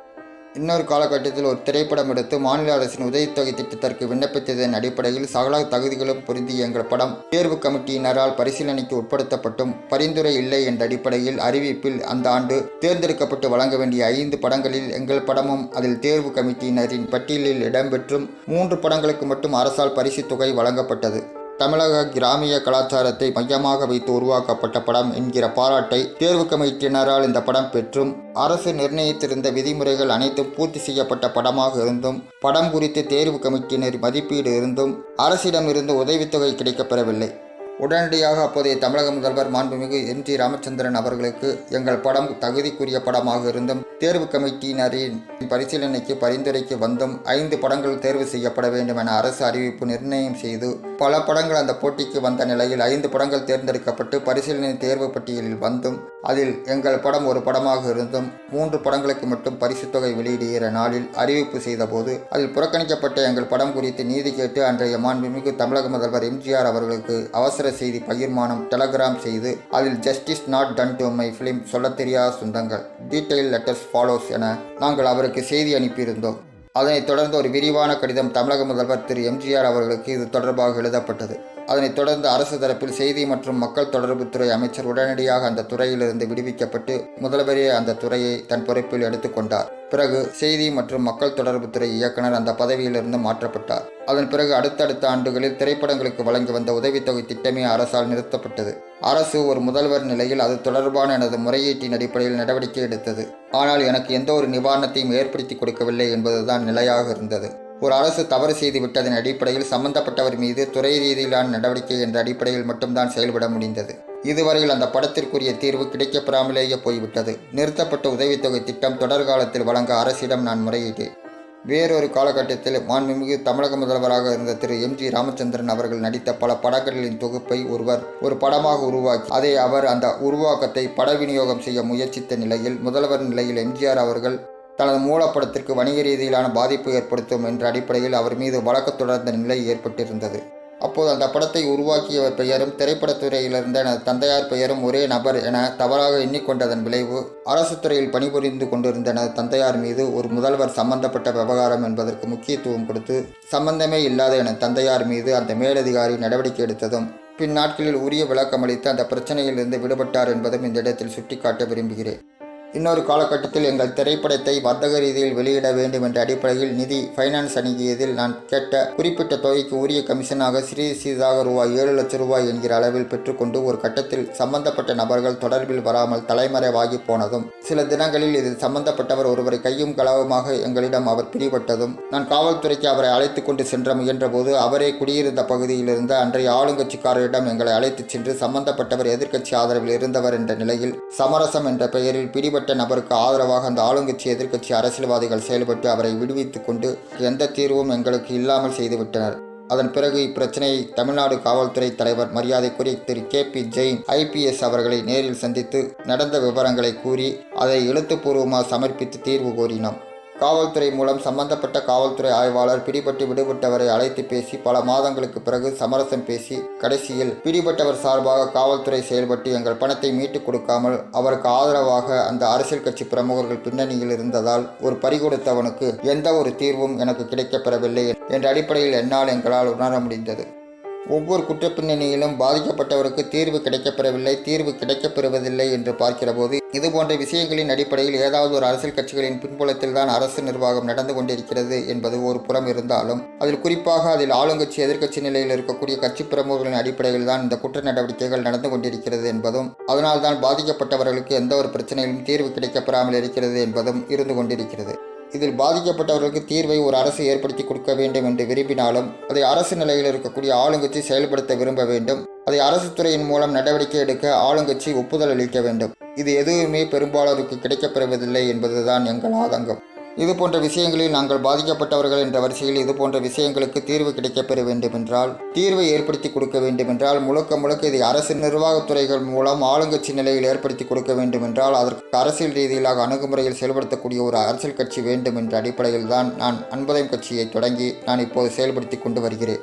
இதற்கு முன்பாக சுயேட்சை நிலையில் தனித்து எனது கருத்துக்களை அரசுகளுக்கு முன்வைத்து கொண்டிருந்தேன். தனித்தும் அரசியல் கட்சி நிலையிலும் நான் அரசியல் நடத்தியும் தேர்தலில் போட்டியிட்டும் நான் இந்திய அரசியலமைப்பு சட்டத்துக்கு உட்பட்டு எனது செயல்பாடுகளை அமைத்துக் கொள்வேன் என்ற உறுதிமொழியை எடுத்துக்கொண்டு இந்திய தேர்தல் ஆணையத்தில் அரசியல் கட்சி பதிவு செய்து எனது ஜனநாயக பங்களிப்பை சட்ட பாதுகாப்போடு சட்டத்திட்டங்களுக்கு உட்பட்டு எனது அரசியல் பங்களிப்புகளை செய்து வருகிற வேளையிலும் அரசியல் பங்களிப்பில் எல்லா கட்சிகளும் மக்கள் பிரதிநிதிகள் நிலையில் தங்கள் கட்சிகளின் கொள்கைகளை செயல்வடிவம் கொடுக்கத்தான் ஜனநாயக ரீதியிலான தேர்தல் பங்களிப்பில் எடுத்துக் கொண்டிருக்கின்றன. ஆனால் நான் சற்று மிகுதியாகவே எனது அரசியலில் தேர்தலுக்காக ஒரு கொள்கை முடிவு, தேர்தல் காலத்திற்கு என்று தேர்தல் அறிக்கை, மக்கள் பிரதிநிதி நிலையில் செயல்பாட்டு முறைகளில் முரண்பாடு என்ற வழக்கமாக இதுவரையில் ஆளுங்கட்சி நிலையில் சந்தர்ப்பவாதங்களையும் தற்காலிக பலன்களை முன்வைத்து என்று இல்லாமல் ஒரு தெளிவான கொள்கை அறிவிப்போடு இன்றைய நிலையில் கொள்கை அடிப்படையில் எந்த ஒரு அரசியல் கட்சியுடனும் கூட்டணியின்றி தனித்து தேர்தலை சந்திப்பது என்ற அடிப்படையில் எனது தேர்தல் கால கொள்கையை நிரந்தரமாக வைத்திருக்கிற அதே நேரத்தில் தேர்தல் கால கொள்கை அறிவிப்புகள் அடிப்படையில் தான் மக்கள் பிரதிநிதிகள் நிலையில் செயல்பாடு என்ற முன்வைப்பு ஆதரவு நிலையில் தேர்தல் கால ஒப்புதல் வாக்காளரிடம் பெற்று அதன் அடிப்படையில் மக்கள் பிரதிநிதி அங்கீகாரம் வேட்பாளர் நிலையில் கிடைக்கப்பெற வேண்டும் என்ற வெளிப்படையான அரசியலை இதுவரையில் கடைபிடித்து எனது கட்சியை நடத்தி கொண்டு வருகிறேன். இதில் நான் பகிர்ந்து கொள்ள வேண்டும் என்று விரும்புவது இந்திய நாட்டின் பிரதமர் ஆகிய மரியாதைக்குரிய திரு நரேந்திர மோடி ஆகிய தங்களிடம் முன்வைக்க விரும்புவது இதுதான். கேள்வி கேட்க விரும்புவது இதன் அடிப்படையில்தான். நாட்டில் காவல்துறை இருப்பது எதற்கு? மாநில அரசின் கட்டுப்பாட்டில் இருந்து நாட்டின் உள்நாட்டின் சட்டம் ஒழுங்கு பராமரிப்பதற்குத்தான் என்பது நமக்கு தெரியும். நாட்டில் உளவு பிரிவு எதற்காக இருக்கிறது? நாட்டின் அரசின் திட்டங்கள் செயல்பாட்டு நடைமுறைகள் வருகிற போது அதை மக்கள் எப்படி எடுத்துக்கொள்கிறார்கள்? அதன் அடிப்படையில் ஆளுங்கட்சி அரசின் மீது மக்கள் உணர்வுகள் எந்த அடிப்படையில் இருக்கிறது என்பதை புரிந்து கொண்டு அதன் அடிப்படையில் திட்டங்களின் நடைமுறைகளில் எவை மாறுதலுக்கு உட்படுத்தப்பட வேண்டும், எவை சரி செய்யப்பட வேண்டும், இல்லை என்றால் ஏதாவது மாற்றி அமைக்கப்பட வேண்டுமா என்று மக்களின் மனோபாவங்களை தெரிந்து கொள்வதற்காகத்தான் என்று ஒருபுறம் இவர்கள் சீருடையின்றி காவல்துறையில் இருந்து கொண்டு மாவட்ட காவல்துறை கட்டுப்பாட்டில் இருந்து மாநில காவல்துறை ஐஜி வரையில் இவர்கள் ஒருபுறம் இருந்தாலும் உள்நாட்டில் சட்டம் ஒழுங்கு பாதுகாப்பு இவற்றின் அடிப்படையில் மக்களோடு மக்களாக உலாவ வேண்டியவர்கள் இவர்கள். காவல்துறை இவர்களின் அறிக்கையின் அடிப்படையில் இயங்கிக் கொண்டிருக்கிறது. அவர்களின் அறிக்கையின் அடிப்படையில் ஆளுங்கட்சி அரசு தனது செயல்பாட்டை அமைத்து கொண்டு வர வேண்டும். இவையெல்லாம் நிர்வாக ரீதியில் அலுவல் நிலையில் துறைவாரியாக இருக்க வேண்டிய நடைமுறைகள். இப்போது எனது விஷயத்திற்கு வருகிறேன். இந்த காவல்துறையின் உளவுத்துறையின் பங்களிப்பு எனது அரசியல் விவகாரத்தில் எனது ஜனநாயக பங்களிப்பை எப்படி சீர்குலைத்தது என்பதை இந்த மத்திய அரசுக்கு ஒரு அரசியல் கட்சி நிலையில் இருக்கக்கூடிய இந்த இந்திய நாட்டின் குடிமகன் எப்படியெல்லாம் பாதிக்கப்பட்டான் என்பதை முன்வைத்து இந்த இந்திய அரசு எனக்கு எப்படி சரி செய்து கொடுக்கப் போகிறது, அன்புதயம் கட்சிக்கு இதை எப்படி சரி செய்து கொடுக்கப் போகிறது என்று வினாவை எழுப்புகிறேன். ஜனநாயக ரீதியில் அரசியல் நடத்த வருகிற எங்களை போன்றவரை ஒரு ஆளுங்கட்சி நிலையில் இருந்து கொண்டு எங்களை புறக்கணித்து விட்டு இது போன்றதொரு மோசமான நடவடிக்கைகளை தேர்தலை எதற்காக நடத்த வேண்டும்? சமூக அக்கறை, அரசியல் அக்கறை என்று சொல்லிக்கொண்டு பத்திரிகை, தொலைக்காட்சி, வானொலி மீடியாக்கள் இது போன்றதொரு மோசமான நடவடிக்கைகளை ஏன் செயல்பாட்டில் விட்டு மக்களின் நம்பிக்கையை சிதைக்க வேண்டும்? எல்லாவற்றையும் ஓரம் கட்டி வைத்துவிட்டு தேர்தல் என்ற பெயரில் மாநில அளவிலும் தேசிய அளவிலும் பிரதான கட்சிகளின் கூட்டணி அரசியலில் இந்த கட்சி பிரமுகர்களின் வேட்பாளர்கள் அடிப்படையில்தான் தேர்தலும் கட்சி நிதி, தேர்தல் நிதி, வளர்ச்சி நிதி என்று வசூலும், வரி விலக்கு, அறக்கட்டளை என்ற பெயர் என்று எல்லா பொருளாதார கட்டமைப்பு வலுத்தன்மையும் அவர்களுக்கு உருவாக்கி கொடுத்துவிட்டு மொத்தத்தில் அவர்களுக்கு நிரந்தரமாக அரசியல் நடத்தி தேர்தல் சந்திக்க பொருளாதார பாதுகாப்பு ஏற்படுத்தி கொடுத்து அவர்களுக்கு சாதகமாக மட்டுமே தேர்தல்கள் இருந்து வருகிறது என்பதை கடந்த தேர்தல்கள் வரையில் நான் வேட்பாளராக போட்டியிட்டு கிடைத்த கசப்பான அனுபவங்களின் அடிப்படையில் இந்த முன்வைப்பினை வேதனையுடன் முன்வைக்கிறேன். இது ஒரு புறம் இருந்தாலும் வேட்புமனு தாக்கலுக்கு பிறகு உளவு பிரிவு தனிப்பட்ட முறையில் எங்களிடமே விவரம் கேட்பதும், பின்னணி எது, சாதி எது என்று கேட்பதும், வேட்புமனு பரிசீலனை உறுதி செய்யப்பட்டு சின்ன ஒதுக்கீடு செய்கிற போது அதை உளவு பிரிவு குறித்து கொள்வதும், பிரச்சார களத்தில் மக்களை சந்தித்தாலும் அதன் தாக்கம் செய்தியை இந்த உளவு பிரிவுகள் மூலம் அது இடைத்தேர்தல், பொது தேர்தல் என்று வேறுபாடு இல்லாமல் ஆளுங்கட்சிக்கு கொண்டு செல்லப்பட்டு ஊடகங்கள் மூலம் தேர்தல் நடத்தும் அதிகாரிகளால் கொண்டு செல்வதும், பொதுமக்கள் தொடர்பு அதிகாரி தேர்தல் தொகுதி செய்திகளில் எங்கள் செய்தி எதுவும் வெளிவராமல் செய்வதும் எல்லாமே இந்த மாநில ஆளுங்கட்சிகளால் வாக்குப்பதிவின் போது கூட இந்த வாக்குப்பதிவு இயந்திரத்தில் இந்த மாநில பிரதான கட்சிகள் இடம்பெறக்கூடிய இடங்களில் பரிசோதிக்கப்பட்டு சரிபார்க்கப்பட்டதும் தொடர்ந்து நான் போட்டியிட்டவன் என்ற அடிப்படையில் நான் கண்டது. தேர்தல் பிரச்சாரம் மேற்கொண்டு 2 இலக்க அடிப்படையிலேயே 14 சுற்றுகளுக்கும் மேலாக 13 மேசைகளில் வாக்குப்பதிவு விவரங்களில் தொகுதிக்கு தக்கபடி இது மாற்றத்திற்கு உட்பட்டிருக்கலாம். எனக்கு மொத்தத்தில் 2 இலக்கம் என்று ஒவ்வொரு சுற்றுக்கும் 9க்கும் உள்ளாக ஒற்றை இலக்கு என்ற அடிப்படையில் தான் எனக்கு கிடைத்த வாக்கு எண்ணிக்கை வெளியிடப்பட்டிருந்தது. நான் இங்கு கூறிக்கொள்ள விரும்புவது எல்லாம் இதுதான்.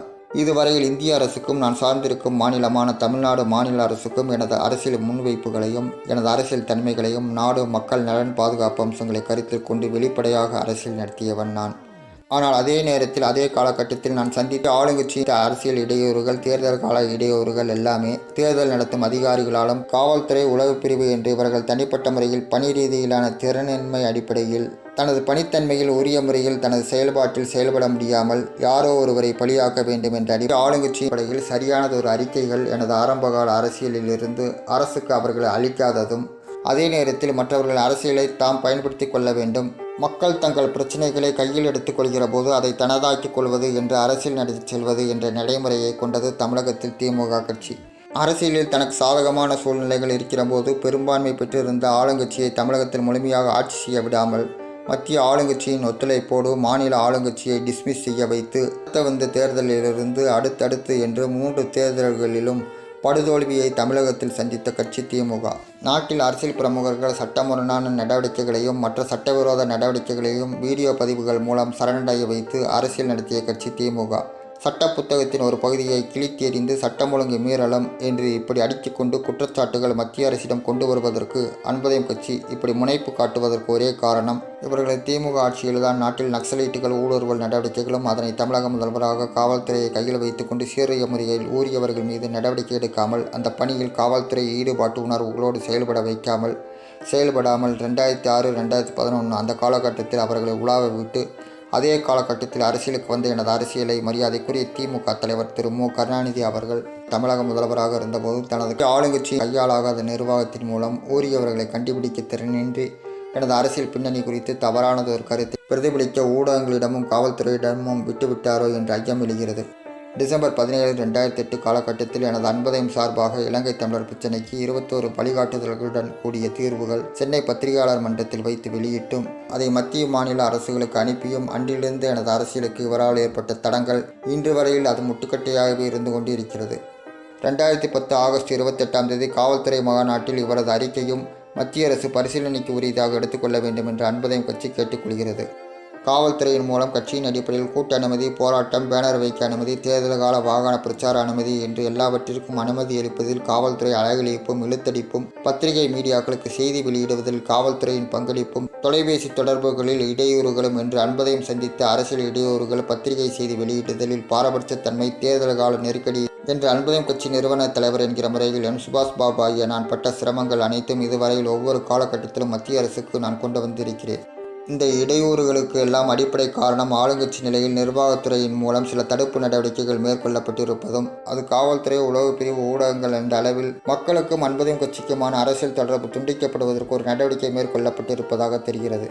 ஒரு ஆளுங்கட்சி நிலையில் நாட்டில் சட்டம் ஒழுங்கை பராமரிக்க வேண்டும் என்ற அளவில் அவ்வப்போது எழுகிற பிரச்சனைகள் குறித்து உரிய முறையில் சட்டம் ஒழுங்கு பாதக சூழ்நிலையில் செயல்படுபவர்களை கண்டுபிடித்து உரிய விசாரணை செய்து உரிய நடவடிக்கையை சீரிய முறையில் செய்ய வேண்டும் என்பது ஒரு அரசின் கடமை. ஆனால் அது ஒரு அரசால் இயலாமல் போகுமானால் தற்காலிகமாக அந்த பிரச்சனையை முடித்து விடுவதற்காக யாரோ ஒருவர் மீது அந்த பிரச்சனையின் சுமையை வைத்து அவரை பலிகடாக்கி ஒரு முதல்வர் நிலையில் ஒரு அரசு சரியாக செயல்பட்டு கொண்டிருக்கிறது என்பதை காட்டுவதற்காக மேற்கொண்ட முயற்சியில் முன்னாள் முதல்வர் திமுக தலைவர் திரு மு கருணாநிதி அவர்களால் எனது அன்பதையும் கட்சி அரசியல் நிரந்தரமாக இன்று வரையில் பாதிக்கப்பட்டிருக்கிறது. எனது சீரிய அரசியல் போக்கு ஒரு அரசியல் கட்சியாக செயல்பட்டு கொண்டு வருகிற போது தொடர்ந்து நான் சந்தித்து வருகிற பத்திரிகை துறை வணிக போக்கால் பாதிக்கப்பட்டு விடுமோ என்று பார்க்கிற போது பத்திரிகை தர்மத்தை ஊடகங்கள் கடைபிடிக்காமல் பத்திரிகைகளை தர்மத்திற்குத்தான் நடத்தி கொண்டிருக்கின்றனவா என்று கேட்கத்தான் தோன்றுகிறது.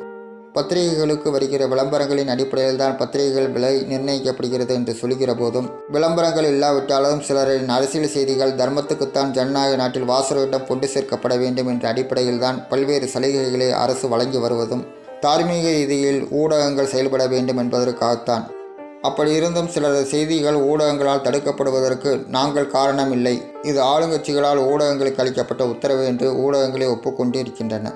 இந்திய அரசியலமைப்பு சட்டத்தின் அடிப்படையில் ஒரு அரசு செயல்படுகிற போது அதில் அடிப்படை உரிமைகள் பத்திரிகைகளுக்கு வழங்கப்பட்டிருக்கிற போது, நாட்டின் குடிமகனுக்கு அளிக்கப்பட்டிருக்கிற அடிப்படை உரிமைகளுக்கு உத்தரவாதம் அளித்திருக்கிற போது, மக்களால் தேர்ந்தெடுக்கப்பட்ட மக்கள் பிரதிநிதிகளுக்கு உரிய உரிமை என்று எல்லாமே வரையறுக்கப்பட்டிருக்கிற போது, ஜனநாயக ரீதியில் தேர்ந்தெடுக்கப்பட்ட ஒரு ஆளுங்கட்சி அரசியலமைப்பு சட்டத்துக்கு முரணாக செயல்பட யார் உரிமை அளித்தது?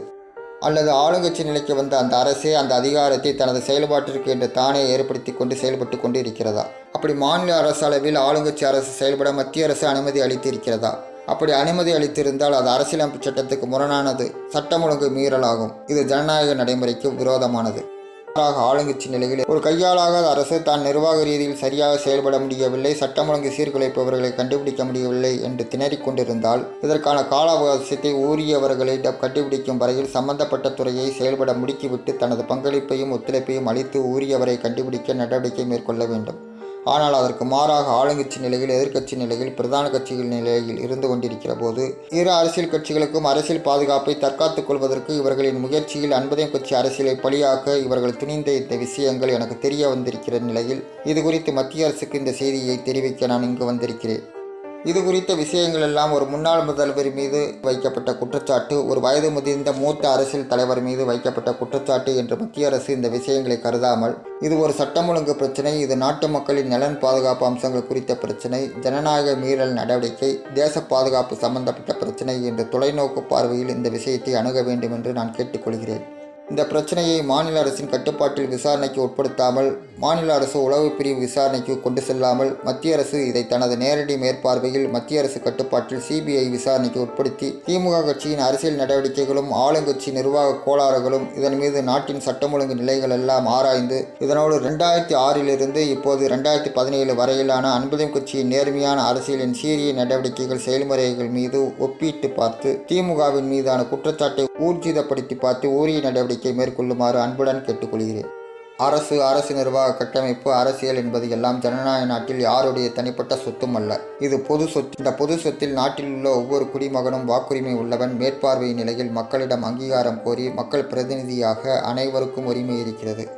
திருவாளர்கள் டாடா, பிர்லா போன்ற வணிக ரீதியிலான பணம் படைத்தவர்கள் தங்களுடைய தனி நிறுவனங்களை நடத்தி வருகிற போது கூட முதலாளிகள் நிலையில் நிர்வாக கட்டுக்கோப்பில் யாரை நிர்வாகத்தில் பணியில் அமர்த்தி கொள்ள வேண்டும் என்ற உரிமை கூட அவர்களுக்கு இல்லை. அதே நேரத்தில் நிர்வாக கட்டமைப்பில் வர்த்தக நிலைகளில் நஷ்டமில்லாத லாபலக்கு கொண்டு செல்கின்ற பொறுப்பு வாய்ந்த நிர்வாகம் அமைய வேண்டும் என்ற குறிக்கோளில் அவர்கள் சமரசம் செய்து கொள்வதில்லை. ஆனால் திமுக கட்சித் தலைவர் மரியாதைக்குரிய திரு மு கருணாநிதி அவர்கள் அவரது காலத்திலேயே மகன்கள், மகள், பேரன்கள், மருமகன் என்று அரசியல் கொண்டு வருவது எல்லாம் அவரது திமுக கட்சியின் தலைவர் நிலையில் அவர் முடிவெடுக்க அனைத்து உரிமைகளும் அவருக்கு இருக்கிறது. ஆனால் இந்திய தேர்தல் ஆணையத்தின் அடிப்படையில் தேர்தலில் போட்டியிடுபவர்களையும் கட்சி நிலை அரசியல் நடத்துபவர்களையும் நாட்டில் யார் கட்சி நடத்த வேண்டும், யார் தேர்தலில் போட்டியிட வேண்டும், யாருடைய செய்தி ஊடகங்களில் வெளியிட வேண்டும் என்று முடிவெடுத்து நேரடியாக அவர்களை தடுக்க முடியவில்லை என்றால் ஒரு ஆளுங்கட்சி நிலையில் சட்டம் ஒழுங்கை சீர்குலைத்து நாட்டு மக்களின் உரிமைகளை அபகரித்துக் கொள்வதற்கும் மற்றவர்களின் அரசியலை கெடுப்பதற்கும் ஒரு தனிநபர் மீது திட்டமிட்டு களங்கம் கற்பித்து இவருக்கு என்ன உரிமை இருக்கிறது? தனது அரசியலை வாரிசுகளுக்கு அரசியல் பாதுகாப்பு ஏற்படுத்தி கொடுக்க வேண்டும் என்று அவரது அரசியல் தொலைநோக்கு பார்வையில் அன்புதம் கட்சியின் அரசியலை முடக்குவதற்கு இவர் மேற்கொண்ட முயற்சிகள் தன்மை ஆகியவற்றை குறிப்பிட்ட தேதியில் காவல்துறை மகாநாட்டில் ஆற்றிய உரைகள் 28/8/2010 மற்ற அன்புதம் கட்சியின் நடவடிக்கைகள் இவரது அரசியல் தன்மை ஒரு ஆளுங்கட்சி நிலையில் ஒரு அரசாக எப்படி கையாண்டார் என்பதை ஆராய்ந்து திமுக கட்சியின் மீது அதன் தலைவர் நிலையில் இருப்பவர் மீது உரிய நடவடிக்கை மத்திய அரசு எடுக்க வேண்டும். நீண்டதொரு அரசியல் பின்னணி உள்ள கட்சி, அரசியல் பாரம்பரியம் உள்ள கட்சி, கடந்த காலத்தில் பாஜகவோடு கூட்டணி வைத்த கட்சி என்று பாராமல் அரசியலில் திமுகவால் முடக்கப்பட்ட அன்புதம் கட்சியின் அரசியல் முறையீட்டினை எண்ணி பார்த்து கவனத்தில் ஆராய்ந்து எங்களின் அன்புதம் கட்சிக்கு ஜனநாயக நாட்டில் அரசியல் நீதியை பெற்றுத்தர வேண்டும் என்று அன்புடன் கேட்டுக்கொள்கிறேன். இன்று அன்புதம் கட்சி அரசியல் பாதிக்கப்பட்டிருக்கிறது என்பது ஒரு பிரச்சனை அல்ல. இன்று ஒரு ஆளுங்கட்சி நிலையில் இருந்த ஒரு அரசியல் கட்சியான திமுகவால் அரசியல் ரீதியிலாக ஒரு நெருக்கடியை சமாளிக்க முடியாமல் இதுபோன்றதொரு ஆட்சி அதிகாரத்தில் இந்திய தேர்தல் ஆணையத்தில் பதிவு செய்யப்பட்ட கட்சியாக இருந்தாலும் முடக்கி போட்டு செயல்படக்கூடிய அளவிற்கு திமுக தலைவர் மரியாதைக்குரிய திரு மு கருணாநிதி அவர்கள் இப்படி செயல்படுவதற்கு யார் காரணம்? அவர்களை வளர்த்து விட்டவர்கள் யார் என்று பார்க்கிற போது இதற்கு முழுக்க முழுக்க மத்திய ஆளுங்கட்சிகளாக இருந்த காங்கிரசும் பாஜக அரசும் தான் என்கிற குற்றச்சாட்டை இந்திய பிரதமர் மரியாதைக்குரிய திரு நரேந்திர மோடி அவர்களுக்கு கொண்டு வருகிறேன்.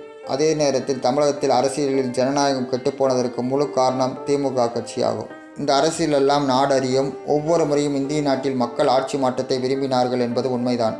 ஆனால் அரசியல் கட்சிகளிலும் மாற்றத்தை மக்கள் எதிர்பார்த்தார்கள் என்ற உண்மையை உணர்ந்துதான் அதை செயல்பாட்டில் கொண்டு வந்துவிட வேண்டும் என்றுதான் அன்புதம் கட்சியையே தொடங்கினேன். ஆனால் நடந்தவைகள் எல்லாம் ஆளுங்கட்சி நிலைகளில் இருந்த முன்னாள் முதல்வர் திரு மு கருணாநிதி அவர்களால் நடத்தப்பட்ட திட்டமிட்ட நிர்வாக நடவடிக்கைகளால் அன்புதம் கட்சியின் அரசியல் முழுமையாக பாதிக்கப்பட்டது. இதுபோன்ற ஆளுங்கட்சிகளால் அன்புதம் கட்சியில் ஏற்பட்ட அரசியல் பாதிப்பு எதிர்காலத்தில் இந்திய ஜனநாயக நாட்டில் எந்த ஒரு குடிமகனுக்கும் அரசியல் விரக்தியை ஏற்படுத்திவிடக்கூடாது.